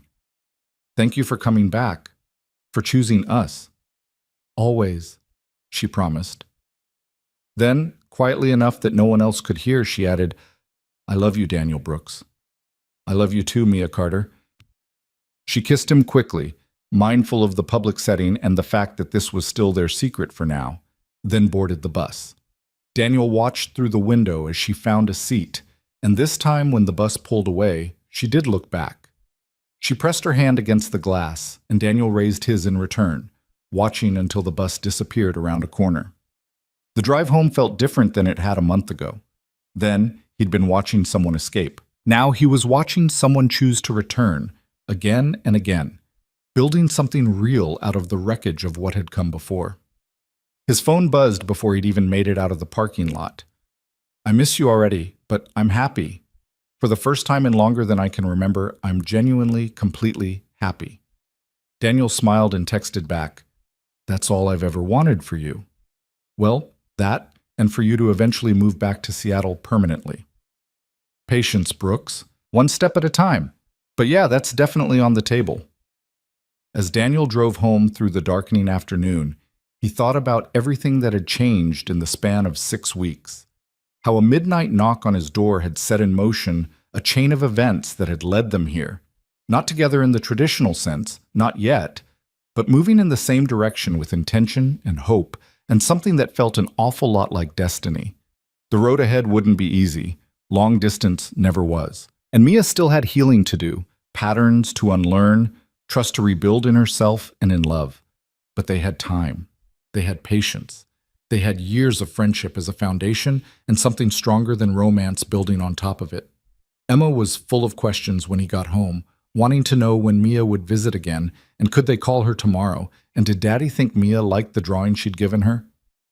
"I know she loved it," Daniel assured her. "And yes, we can call her tomorrow." "Good, because I have a lot of things to tell her. Important things." "Like what?" "Like that I hope she moves back to Seattle because I miss her when she's gone, and that she should live here with us because we have an extra room now that the mean boyfriend is gone. Daniel's heart squeezed. Sweetheart, things are a little more complicated than that. Why? You like Mia, right? And she likes us. And we have room. What's complicated? Out of the mouths of children, indeed. Sometimes they cut right through to the simple truth beneath all the adult anxiety and overthinking. You're right that it's not complicated in the ways that matter, Daniel said carefully. But Mia has a job and a life in Portland. We can't just expect her to give that up. We could ask, though. Asking doesn't hurt anybody. No, it doesn't. But we have to let Mia make her own choices about what's best for her life. Emma considered this seriously. Okay, but if she asks what I think, I'm going to tell her we want her here. That's fair. That night, after Emma was asleep, Daniel sat alone in his living room and let himself imagine it. Mia living in Seattle again, but this time not next door. This time in his space, their space, sharing morning coffee and evening conversations and all the ordinary moments that made up a life. Emma having a stable, loving presence beyond just him. The three of them building something together that was stronger than the sum of its parts. It felt possible in a way it never had before. Not easy, but possible. And sometimes that was enough to start with. His phone lit up with a message from Mia. Made it home safe. Lauren says to tell you that if you break my heart, she'll drive up to Seattle and make you regret it. Daniel laughed and typed back, tell Lauren that breaking your heart is literally the last thing I'd ever do. Also tell her I like her protective instincts. Will do. Hey, Daniel? Yeah? I meant what I said this weekend, about wanting to come home to Seattle. I'm going to start looking at what it would take to transfer my client base. I'm not making any promises about timeline, but I'm working toward it. Daniel stared at the message, emotion swelling in his chest. Take whatever time you need. I'll be here when you're ready. I know you will. That's why this is going to work. And somehow, sitting alone in his apartment with the rain starting up again outside, Daniel believed her.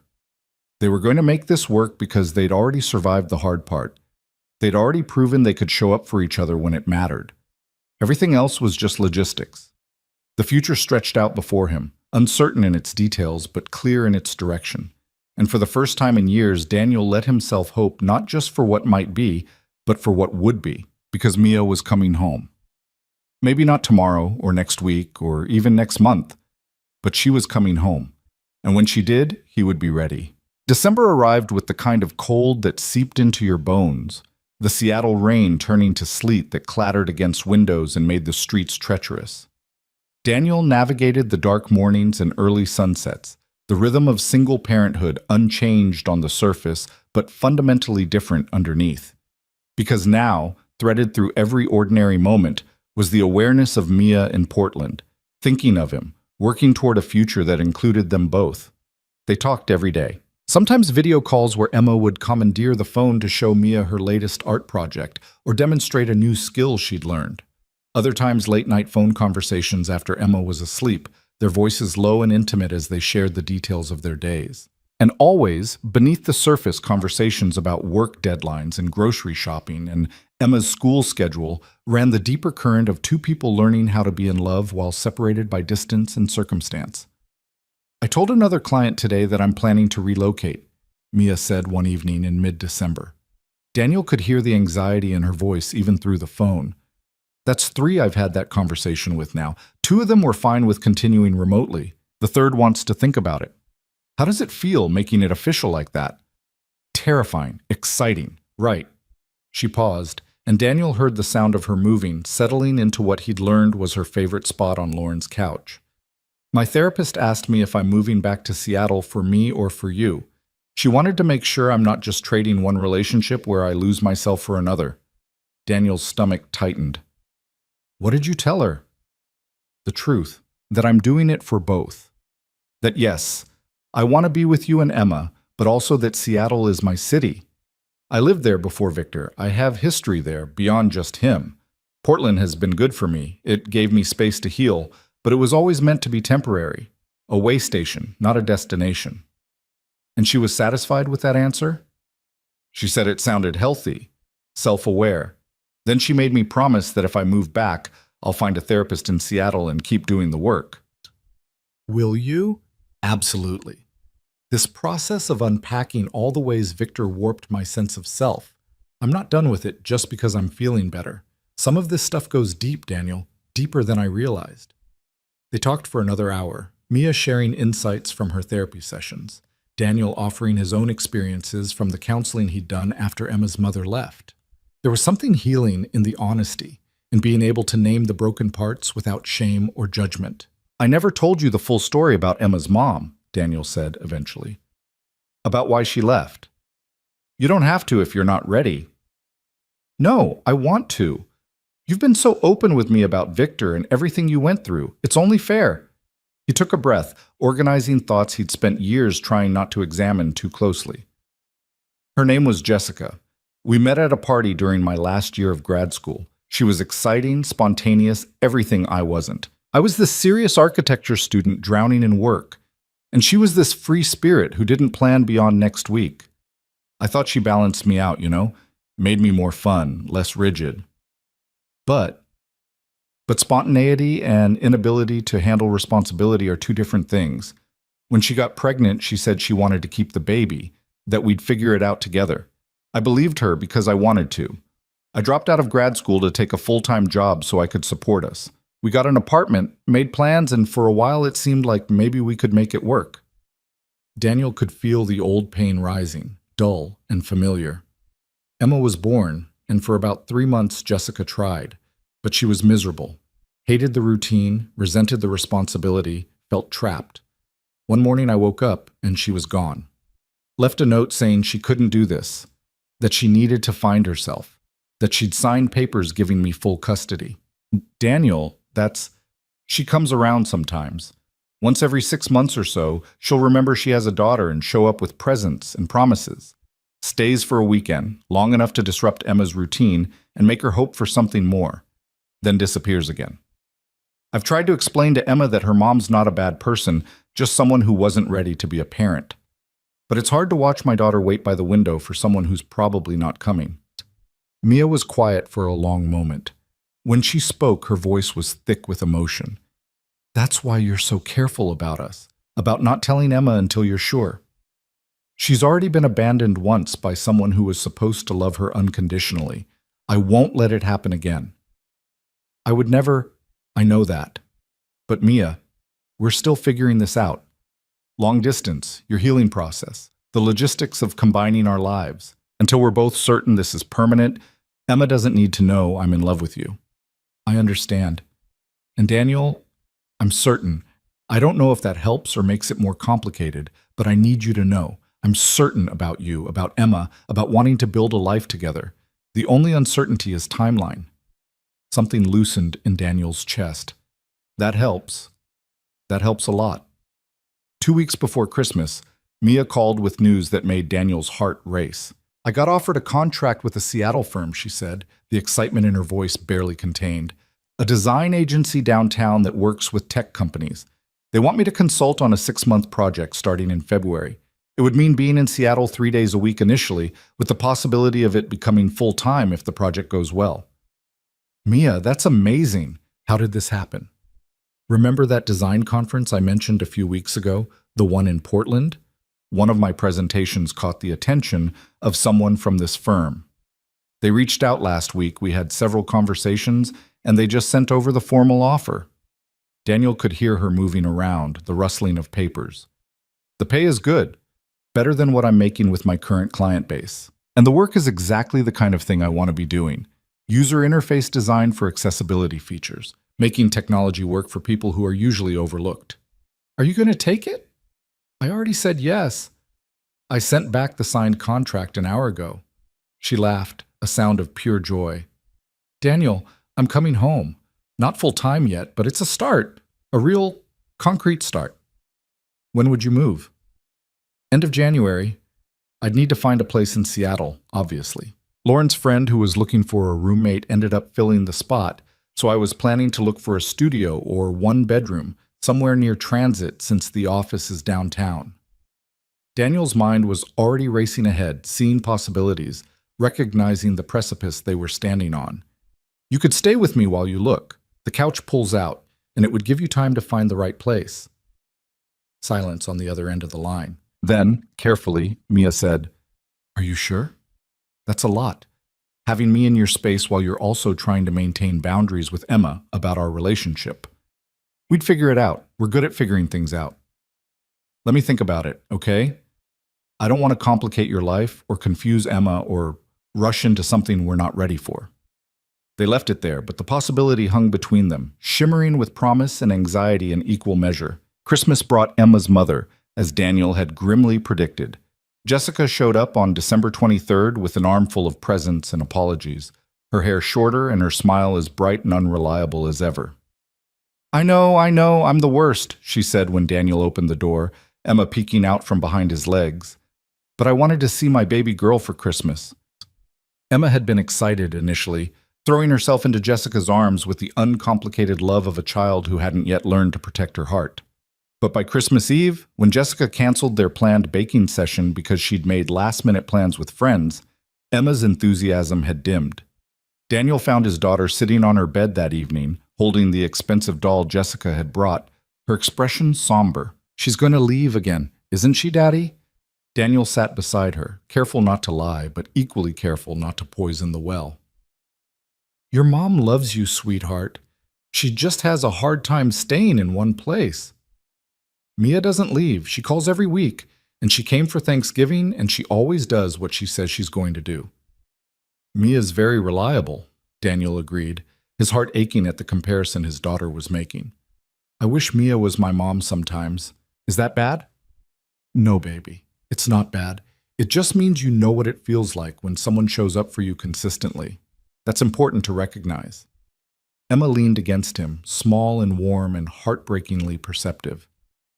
"If Mia moves back to Seattle, can she come over all the time, like every day?" "We'll see. Mia has work and her own life, but I'm sure she'll visit as much as she can." "Good, because I love her. Not like I love you, but different. Like she's family, even though she's not actually family." Daniel hugged his daughter close, thinking about all the ways family could be defined beyond biology and legal documents. Family is who shows up for you, who loves you even when it's hard.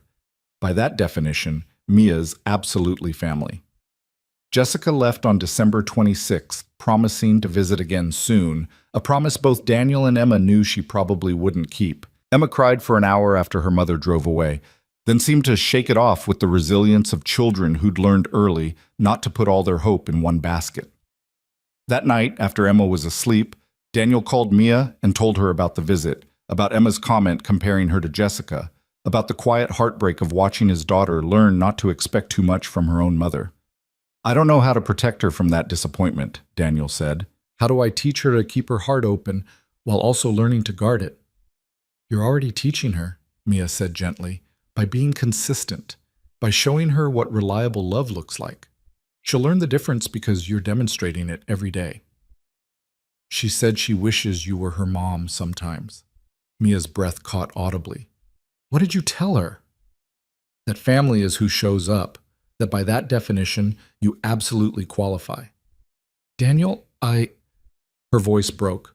"I don't take that lightly. The trust she's putting in me, the trust you're putting in me by letting me be part of her life, it means everything." "I know. That's why I'm telling you." They talked until nearly midnight, processing Emma's words, discussing Jessica's visit, circling around the future that was approaching faster than either had anticipated. When they finally hung up, Daniel felt wrung out, but also strangely hopeful. Emma already saw Mia as family. The question wasn't whether they belonged together. His daughter had already answered that. The question was just logistics and timing. The week between Christmas and New Year's passed quietly.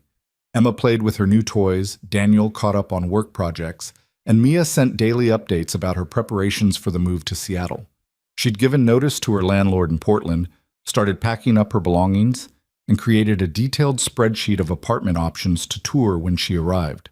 "I'm trying not to be nervous," she admitted during one of their calls, "but I keep thinking about all the ways this could go wrong. What if the job doesn't work out? What if Seattle triggers bad memories of Victor?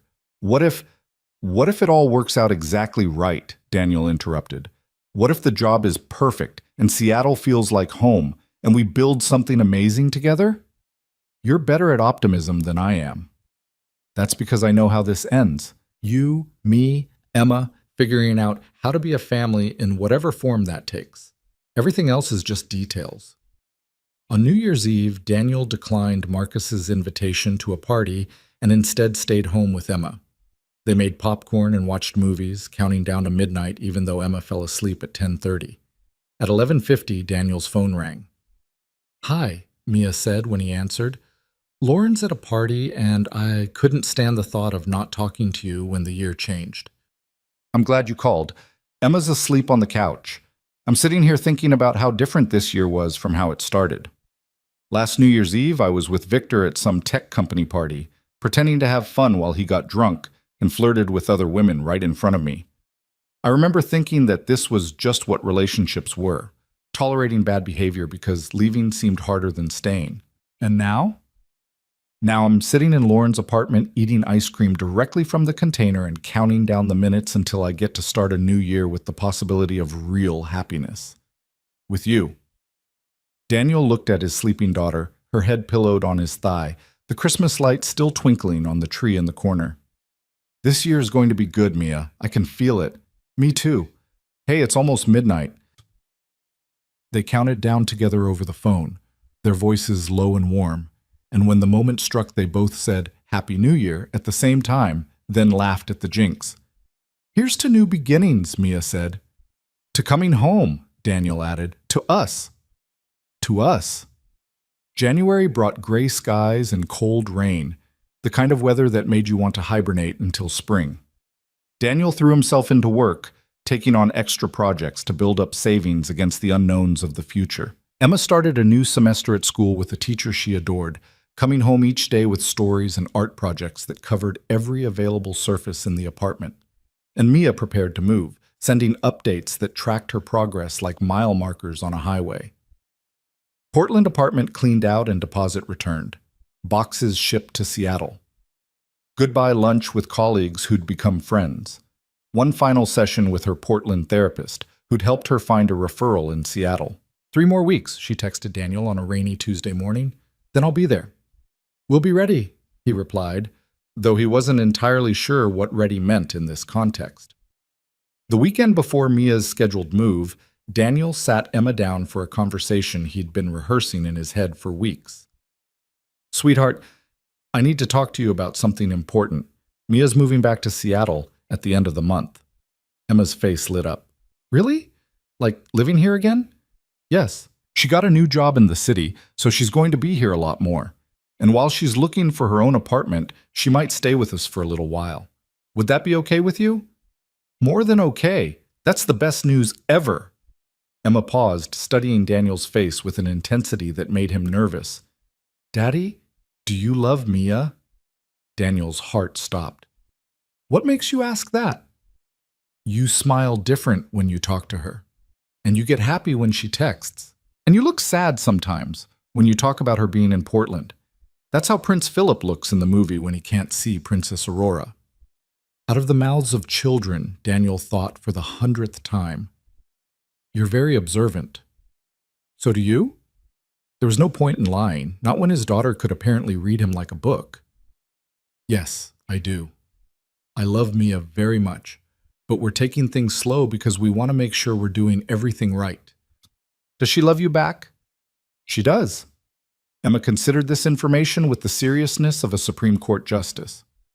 "Good, because you should be with someone who makes you smile like that, and Mia's the best. So when can we tell her we want her to stay forever?" Daniel laughed, pulling Emma into a hug. "How about we start with letting her find an apartment and settle into her new job, and then we see where things go from there?" "Okay, but Daddy, I think she should just live here with us. We have room and she makes really good pancakes too, and it would be more fun with 3 people." "I'll keep that in mind." That evening, Daniel called Mia and told her about the conversation, about Emma's frighteningly accurate observations, and her immediate acceptance of the relationship. "She knows," Daniel said, still slightly stunned. "She just looked at me and knew." Mia was laughing, the sound bright and clear. "I told you that kid has radar. So what now? Do we still pretend around her, or can I actually hold your hand when I visit?" "I think the pretending ship has sailed. We should probably just be honest with her about where we are and what we're building together." which is a future, a real one. You, me, Emma, figuring out how to be a family. I like the sound of that. Mia's voice went soft. Daniel, I'm scared of messing this up, of not being good enough for Emma, of all the ways this could fall apart. Welcome to parenthood. The fear never goes away. You just learn to work around it. But Mia, you're already good enough. You've been good enough since the moment you read Emma bedtime stories and listened to her talk about her day like it mattered. That's what being a parent is. Showing up and caring. Even when I don't have any legal claim to her? Even when technically I'm just her dad's girlfriend? Titles are just words. What matters is the relationship, the love, the daily choice to be present. You're already making that choice. Everything else is paperwork. The day of Mia's move arrived cold and clear, the sky a brilliant blue that seemed to promise good things. Daniel took a personal day from work and borrowed Marcus's truck, driving down to Portland at dawn to help load up Mia's belongings. Lauren had insisted on coming along, both to help and, Daniel suspected, to verify that he was worthy of her cousin's trust. They loaded boxes and furniture in efficient silence, the physical work a welcome distraction from the enormity of what was happening. Mia was moving back to Seattle. She was moving back to him. You take care of her, Lauren said as they secured the last box. She pointed a finger at Daniel with mock severity. She's been through hell. She deserves heaven. I know. I'll do my best to give her that. See that you do, because I know where you live, and I have no problem driving 4 hours to kick your ass if necessary. Mia emerged from the apartment with her final bag. Lauren, stop threatening my boyfriend. Boyfriend, Lauren repeated with a grin. Look at you, using official titles. I'm so proud. The drive back to Seattle was quiet, Mia staring out the window at the landscape rolling past, lost in thoughts Daniel didn't interrupt. He knew what it was like to leave one life behind and step into another. The fear and hope all tangled together until you couldn't separate them. Thank you for coming to get me, Mia said as they crossed into Washington State. You didn't have to drive all the way down. I could have hired movers. I wanted to be there, wanted to be part of this moment with you. She reached across the console and took his hand, threading their fingers together. I'm really doing this, moving back, starting over, building something new. You are, and it's going to be amazing. They arrived at Daniel's apartment in the early afternoon. Emma was at school, giving them time to unload the truck and figure out storage before the whirlwind of a 6-year-old's enthusiasm descended. Daniel's apartment wasn't big, but they made it work, stacking boxes in corners and finding creative ways to accommodate Mia's furniture alongside his own. By the time Emma got home, the apartment looked like a storage unit had exploded, but there was order beneath the chaos. Emma took one look around, saw Mia in the kitchen unpacking dishes, and let out a squeal that probably violated noise ordinances. You're here! You're really here! Mia laughed and caught Emma as she launched herself forward. I'm really here for good this time. Daddy said you might stay with us while you look for an apartment. Is that true? If that's okay with you. It's the best thing ever. Can you stay in my room? I can sleep on the couch. I really don't mind. That's very sweet, but I'll take the couch. Your room is perfect for you. That night they ordered pizza and ate, sitting on the floor surrounded by boxes, Emma chattering nonstop about her day while Mia and Daniel exchanged glances over her head, communicating in the wordless language they'd developed over years of friendship. After Emma was in bed, they sat together on the couch that would become Mia's bed, not touching, but aware of each other in the quiet apartment. This is strange, Mia said. Being here in your space as your girlfriend instead of just your friend, everything looks the same but feels completely different. Good different or scary different? Both. Mostly good, though. She turned to face him. Daniel, what are we doing here? Is this a temporary arrangement while I find my own place, or are we testing out something more permanent? Daniel had been thinking about this question for weeks, turning it over in his mind during sleepless nights. What do you want it to be? I want to skip ahead to the part where we know this works, where we're sure about each other and building a life together and not constantly worried about messing everything up. But I also know that's not how life works. We have to go through the uncertain part to get to the sure part. So we take it day by day. You stay here while you settle into your new job. We see how it feels, living in the same space, sharing routines, parenting Emma together. And when we're both ready, when we're absolutely certain, we make it official. And if it doesn't work, if we discover we're better as friends, then we figure that out too. But Mia, I don't think that's going to happen. I think we're going to discover that everything we've been dancing around for years is exactly as right as it feels. She leaned against him, her head on his shoulder, and they sat like that for a long time, listening to the rain start up outside and the sound of Emma's peaceful breathing from down the hall. "I'm home," Mia whispered. "Finally, actually home." "Yeah," Daniel agreed, wrapping his arm around her. "You are." The first week of Mia living with them was an adjustment. Learning to share bathroom time and kitchen space, negotiating who cooked when and whose turn it was to do dishes. Emma was ecstatic, treating Mia's presence like an extended sleepover, constantly wanting her attention and involvement. But there were also moments of unexpected ease. Mornings when Mia made coffee while Daniel got Emma ready for school, the three of them moving around each other with surprising coordination. Evenings when they'd cook together, Mia chopping vegetables while Daniel handled the stove and Emma set the table. Bedtime routines where Mia would read to Emma while Daniel cleaned up the kitchen, their roles dividing naturally without formal discussion. "It's like you've always been here," Daniel said one evening after Emma was asleep. They were sitting together on the couch, Mia's feet in his lap, both of them exhausted but content. "Sometimes it feels that way. Other times I'm hyper-aware that this isn't actually my home, that I'm a guest in your space." "You're not a guest. You're a sinter." Daniel paused, searching for the right word. "You're home. This is your home too, for as long as you want it to be." Mia's eyes filled with tears. "What if I want it to be forever? Is that too soon to say? Are we moving too fast?" "I think we've been moving toward this for years. We're just finally letting ourselves arrive." She shifted, pulling her feet back and moving closer to him. "I love you. I love Emma. I love this life we're building. And it terrifies me because I've never had something this good before and I keep waiting for it to fall apart. It's not going to fall apart. Not if we both keep choosing it, keep working at it, keep being honest with each other. Promise?" "I promise to show up, to be present, to love you and Emma with everything I have. The rest we'll figure out together." Mia kissed him then, soft and slow and full of promise. When they pulled apart, she was smiling through her tears. "Okay, together.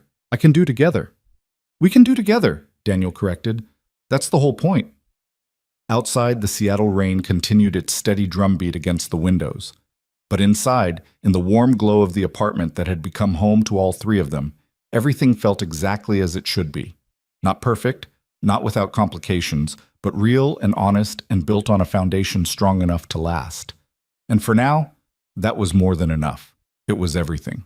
3 weeks into Mia living with them, Daniel woke to the sound of voices in the kitchen. Not arguing, laughing. He lay in bed for a moment, listening to Emma's bright chatter mixing with Mia's lower responses, and felt something settle in his chest that had been restless for years. This was what mornings were supposed to sound like. This was what home was supposed to feel like. When he emerged from his bedroom, he found Emma standing on a step stool at the counter while Mia guided her hands through the process of cracking eggs into a bowl. "We're making breakfast," Emma announced importantly. "Mia's teaching me how to make scrambled eggs the fancy way with cheese and herbs and everything." "I can see that. Smells amazing." Mia glanced over her shoulder at him, her hair still messy from sleep, wearing one of his old college sweatshirts that she'd claimed as her own. The sight of her there in his kitchen, teaching his daughter to cook, looking utterly at home, it made Daniel's throat tight with emotion. "Coffee's ready," Mia said, nodding toward the pot. "I made it strong, the way you like it." They ate breakfast together at the small dining table, Emma between them, and Daniel watched his two favorite people interact with the easy familiarity of people who'd been in each other's lives forever. Which, he supposed, they had been. Mia had known Emma since she was a toddler, had been present for birthday parties and school plays and all the small moments that built a childhood. The only thing that had changed was the official nature of her presence in their lives. After Emma left for school, Daniel and Mia cleaned up the kitchen together, moving around each other in the comfortable dance they'd developed over the past weeks. "I have my first big presentation at work today," Mia said as she dried the last plate. The accessibility project I've been heading up. I'm nervous. You're going to be brilliant. You always are. I keep thinking about what my therapist said last session, about how I spent so long dimming my own light to make Victor comfortable that I forgot how to shine at full brightness. She said part of my healing is learning to take up space again without apologizing for it.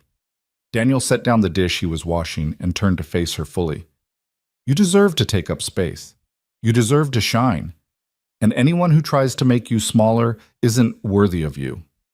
Mia smiled, but there was vulnerability in her eyes. What if I fail? What if the presentation bombs and they regret hiring me? Then you'll pick yourself up and try again. But Mia, you won't fail. You're too talented, too prepared, too passionate about this work. Trust yourself. She kissed him quickly, tasting like coffee and hope. Thank you for believing in me even when I'm still learning how to believe in myself. That evening, Mia came home glowing with success. The presentation had gone better than expected, her boss praising her innovative approach, and 2 team members requesting to work with her on future projects. Emma insisted on celebrating with ice cream for dinner, a request Daniel allowed despite his better parenting judgment. And they spent the evening on the couch watching Emma's favorite movie while eating sundaes out of mixing bowls. Later, after Emma was asleep and they were getting ready for bed, Mia pulling out the sofa bed while Daniel brushed his teeth, she appeared in the bathroom doorway with an expression that made Daniel's heart skip. What is it? I need to tell you something, and I need you to just listen until I'm done, okay? Daniel rinsed his mouth and turned to face her, suddenly nervous. Okay. Mia took a breath, gathering courage. I've been looking at apartments like we discussed. Went on 3 tours this week during my lunch breaks. Saw some decent places, nothing terrible, but nothing that felt right either. And I realized why none of them felt right. It's because I don't want my own apartment. I don't want to live somewhere else and visit here on weekends or designated evenings.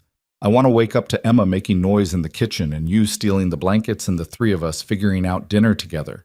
I want this, Daniel, this life, this family, this home. Daniel's heart was hammering so hard he could hear it in his ears. What are you saying? I'm saying I don't want to find my own place. I'm saying I want to stay here, officially, not as a temporary guest, but as someone who belongs. I'm saying I want us to be a family for real, not just in practice, but in name. She paused, her eyes bright with unshed tears. I'm saying I love you and Emma more than I knew it was possible to love anyone, and I want to build a life with you both, if you'll have me. Daniel closed the distance between them in 2 steps, pulling her into his arms. If I'll have you? Mia, I've wanted this since the night you knocked on my door. Maybe even before that. You're not a guest here. You haven't been since the moment you started making coffee the way I like it, and teaching Emma to cook, and organizing the chaos of our lives. You're already family. We're just making it official. Mia was crying now, happy tears that she didn't bother to wipe away. Are you sure? This is a big step. It means combining our lives completely, dealing with all the complicated parts, figuring out finances and space, and what it means for Emma to have me here permanently. I've never been more sure of anything. You belong here with us. You've always belonged here. They held each other in the small bathroom, swaying slightly, and Daniel felt like every difficult moment in his life had been leading to this. To this woman, this choice, this future. We should tell Emma, Mia said eventually, pulling back to look at him. She deserves to know that this is permanent, that I'm not going anywhere. Tomorrow morning, we'll tell her together. The next day was Saturday, which meant pancakes and no rushing. Daniel and Mia made breakfast while Emma set the table, and once they were all seated with full plates, Daniel cleared his throat. Emma, Mia and I need to talk to you about something important. Emma's eyes went wide, and for a moment she looked scared. Are you guys breaking up? Is Mia leaving? No, sweetheart. The opposite, actually, Mia said quickly, reaching across the table to take Emma's hand. I'm staying, permanently. If that's okay with you, I'd like to stop looking for my own apartment and just live here with you and your dad. The smile that broke across Emma's face was like sunrise. Really? Like forever and ever? Well, hopefully for a very long time at least, Daniel said. What do you think about that? Emma launched herself out of her chair and threw her arms around Mia's neck. Yes, yes, yes! I've been wishing for this every night before bed. I wanted you to stay, but I didn't want to say it in case it made you feel pressured, but I really, really wanted you to stay. Mia hugged her back tightly, laughing and crying at the same time. I really, really want to stay too. Does this mean you're like my bonus mom now? Because Claire at school has a stepmom and she calls her a bonus mom, and I think that's a good name. Mia looked at Daniel over Emma's head, question and wonder in her expression. Daniel nodded, giving her permission to answer however felt right. If you want to think of me that way, I'd be honored, Mia said softly. I love you very much, Emma. You and your dad both. I love you too. This is the best day ever. Emma insisted on celebrating by rearranging the apartment to make it more Mia-friendly, which led to several hours of moving furniture and reorganizing closets and finding space for Mia's belongings alongside theirs. By evening, the apartment looked different, more lived in, more complete, more like a home that belonged to all three of them equally. That night, after Emma was finally asleep following an evening of excited planning about how they'd decorate and what new traditions they'd start, Daniel and Mia sat together in what had been the living room and was now officially their shared space. I can't believe this is real, Mia said, curled against Daniel's side. 6 months ago, I was trapped in a nightmare with Victor, thinking that was just what love was. Now I'm here with you and Emma, and it's everything I didn't know I was allowed to want. You're allowed to want everything. Happiness, safety, love, a future. You're allowed to take up space and shine and build the life you deserve. We deserve, Mia corrected. All three of us. We deserve this. The weeks that followed were an adjustment period, learning to truly live as a family unit rather than just practicing at it. There were moments of friction, disagreements about parenting approaches, tensions about space and privacy, the inevitable growing pains of combining 3 lives into one household. But there were also moments of perfect harmony. Sunday mornings reading the paper while Emma did art projects on the floor. Wednesday evening walks after dinner when the rain let up. The 1,000 small intimacies of shared life that built something stronger than any single grand gesture could achieve. One evening in early March, Daniel came home from work to find Mia and Emma huddled together on the couch, whispering conspiratorially. They both looked up when he entered, wearing matching guilty expressions. What are you two plotting? Nothing, they said in unison, then dissolved into giggles. That's not suspicious at all. Later, after Emma was in bed, Mia revealed the secret. Emma wants to have a family meeting. She has something she wants to discuss with both of us. Should I be worried? I don't think so. But she was very serious about it being official, with all three of us sitting at the table and everything. The next evening, they convened in the dining room at Emma's request. She'd even made a sign that said family meeting and had a notebook in front of her where she'd written what Daniel assumed was an agenda in her careful 6-year-old handwriting. Thank you both for coming to my meeting, Emma said formally, clearly mimicking something she'd seen on TV. I called this meeting because I have an important question. We're listening, Daniel said, trying to keep his expression serious. Emma looked between them, suddenly nervous. I was wondering if maybe Mia could adopt me? Not like my real mom did anything wrong by leaving. You always say she just wasn't ready to be a parent, and that's okay. But Mia is ready. She's here and she loves me and she does all the mom things. So I thought maybe it would be good if it was official. That way everyone would know she's my family for real, not just my dad's girlfriend. Daniel felt like the air had been knocked out of his lungs. He looked at Mia, who had tears streaming down her face, her hand pressed to her mouth. Emma, Mia said, her voice shaking. That's the most incredible thing anyone has ever asked me. But sweetheart, adoption is complicated. Your mom would have to agree to it, and there are legal processes, and it's a very big decision. I know. I looked it up on the school computer during library time. Mrs. Chen, the librarian, helped me find information about adoption. Emma consulted her notebook. It says here that if a biological parent has abandoned their child, the other parent can petition for a step-parent adoption. And I think mom kind of abandoned me? She only visits like twice a year, and she never calls on my birthday anymore. Daniel reached across the table and took his daughter's hand. You've really thought about this, haven't you? Yeah, because I want Mia to be my mom. Not instead of my bio mom, but in addition to. I want her name on my school forms, and I want her to be allowed to pick me up if you're sick. And I want everyone to know she's my real family. Is that okay? It's more than okay, Daniel said, his throat tight. But this is a conversation that Mia and I need to have together, and then we'd need to talk to some lawyers and figure out what's possible. Can you give us some time to work through the details? Emma nodded seriously. Take all the time you need. I'm patient. But I wanted you to know that's what I want, for the record. After Emma was excused from the meeting and went to play in her room, Daniel and Mia sat in stunned silence. Did that just happen? Mia finally asked. Did your daughter just ask me to adopt her? She did. And Mia, if you're not ready for that, if it's too much too soon, are you kidding? I want that more than anything. But Daniel, I don't want to replace Emma's mother or complicate her relationship with Jessica. I just want to be there for her, officially, in whatever capacity she needs. Jessica signed away her parental rights when she left.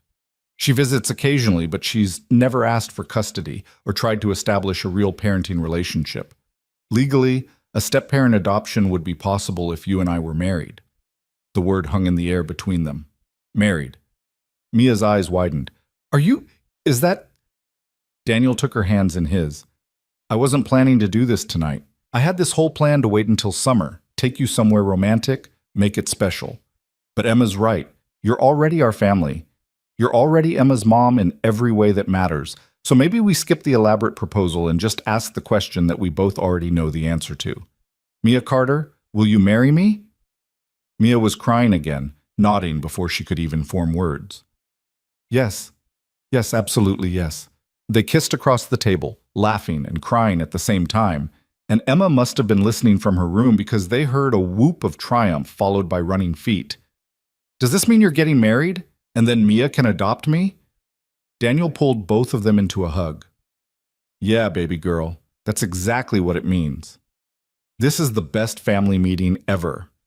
The next few months were a whirlwind of planning and paperwork. Daniel and Mia decided on a small ceremony at the courthouse in May, with just Emma and a handful of close friends in attendance. Marcus would be Daniel's best man. Lauren would stand up for Mia, and Emma would serve as ring bearer with a level of self-importance that made both adults smile. The adoption process was more complicated, requiring lawyers and court dates and interviews with social workers. Jessica had to be notified and given the opportunity to object, which caused Daniel several sleepless nights worrying about how she might react. But when the registered letter finally reached her, forwarded through 3 different addresses before finding her somewhere in California, her response was surprisingly graceful. I know I haven't been a good mother to Emma, she wrote in a letter to Daniel. I tried, but I'm just not built for that kind of stability. If Mia makes Emma happy, and you think this is the right thing for our daughter, I won't stand in the way. Emma deserves someone who can show up for her consistently, and I'm glad she found that in Mia. It wasn't quite an apology, and it didn't erase the years of abandonment, but it was closure of a sort. Jessica signed the necessary papers without contest, and the adoption proceedings moved forward. The wedding day arrived with perfect May weather, the Seattle sky clear and blue for once. Daniel stood in the courthouse waiting room wearing his best suit, Emma beside him in the flower girl dress she'd picked out herself, purple with sparkles, because as she'd explained, Mia said I'm a working princess, so I need sparkles. When Mia appeared in the doorway wearing a simple cream dress that somehow made her look both ethereal and completely grounded, Daniel felt his heart stop. She was beautiful, yes, but more than that, she was his partner, his love, his future wife. The ceremony was brief but meaningful. They'd written their own vows, promises to show up and be present and build a life together that honored both the joy and the difficulty of what they were undertaking. I promise to be your safe harbor, Daniel said, holding Mia's hands and looking into her eyes. To be the door that always opens, the hand that's always there to hold. I promise to love you on the hard days and the easy ones, through chaos and calm, for all the years we're given. Mia's voice shook as she recited her own vows. I promise to take up space and let you do the same, to build a life where we both shine without dimming each other. I promise to be a partner to you and a mother to Emma, to show up even when it's hard, to choose love over fear every single day. Emma presented the rings with theatrical flair, earning laughs from their small audience.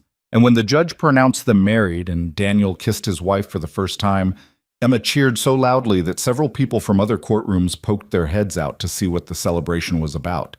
The adoption was finalized 3 weeks later, in a different courtroom with the same judge.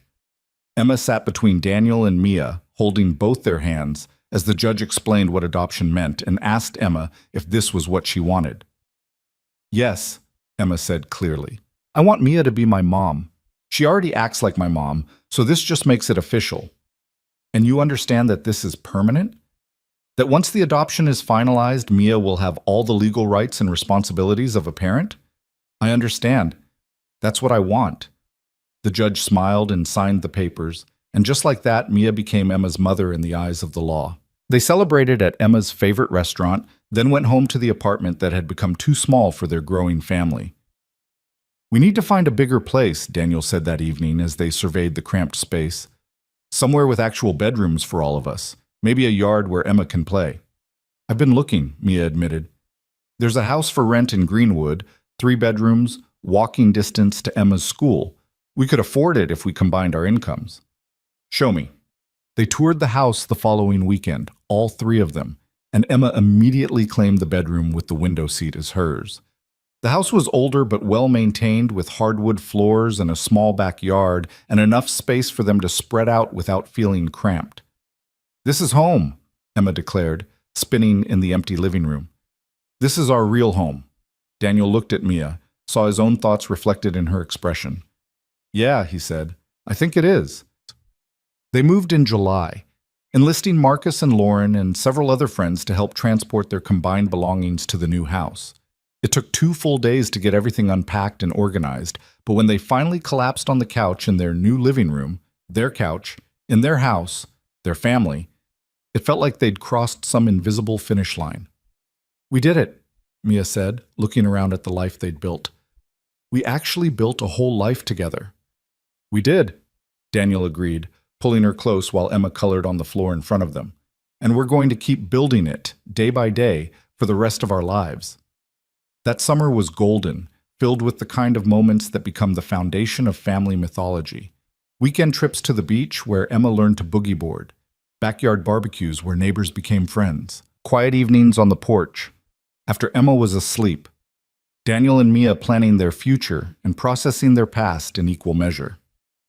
One evening in late August, as they sat watching the sunset paint the sky in shades of orange and pink, Mia turned to Daniel with an expression he'd learned to recognize as her "I need to tell you something serious" face. "I've been thinking about Victor," she said quietly. Daniel tensed automatically, old protective instincts flaring. "What about him?" "I saw him yesterday, downtown, near my office. He was walking with some woman, laughing, looking like he didn't have a care in the world. And you know what I felt?" "What?" "Nothing. Not anger, not fear, not even really recognition. He was just some guy on the street, and I realized that he doesn't have power over me anymore. He's just a person I used to know, someone who tried to make me small but didn't succeed. He's irrelevant to my life now." Daniel studied her face, looking for signs of bravado or false confidence, but all he saw was genuine peace, the kind that comes from real healing. "That's huge, Mia. That's everything." "I know. And I wanted to tell you because you were there for the worst of it. You should get to know that I made it through to the other side." She took his hand. "I spent so long thinking that what happened with Victor defined me, that being a victim of abuse was my identity. But it's not. It's something that happened to me, not something that is me. I'm Mia Carter Brooks now. Wife, mother, designer, survivor. And the survivor part is just one piece of a much bigger story." Daniel kissed her temple, overwhelmed with pride and love for this woman who'd fought so hard to reclaim herself.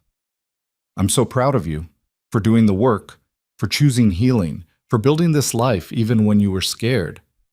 I couldn't have done it without you. You were my safe place when I needed one. You showed me what healthy love looks like, so I could recognize the difference. You gave me space to heal and time to grow, and never tried to rush me into being okay before I was ready. That's what you do when you love someone. You meet them where they are." They sat in comfortable silence as the sky darkened and the first stars appeared. Inside the house, Emma was probably already asleep, worn out from a day at the park. Their daughter, their life, their future. "I want to have another baby," Mia said suddenly. "Not right away, but eventually. I want to give Emma a sibling and experience pregnancy and birth and all of it with you. Is that something you'd want? Daniel felt joy bloom in his chest. Yeah, I'd really want that. Okay then, something to work toward. Another piece of our future to build together. Fall arrived with its characteristic Seattle gloom, but the house stayed warm and bright. Emma started first grade bringing home stories and artwork and an ever-expanding circle of friends. Mia's career flourished, her accessibility projects gaining recognition in the tech community. Daniel got promoted at work, finally achieving the stability he'd been working toward for years. On the anniversary of the night Mia had knocked on Daniel's door, a date they'd decided to mark privately, just the two of them, they hired a babysitter and went out to dinner at a quiet restaurant overlooking the Sound. 1 year ago tonight, I was terrified, Mia said over wine and candlelight. I was running from something that had nearly destroyed me with no idea what came next. And you opened the door. You knocked, Daniel corrected. You made the choice to leave, to save yourself. I just provided a safe place to land. We've been good for each other, good to each other. We took something broken and built it into something beautiful. Daniel raised his glass. To broken things that become beautiful.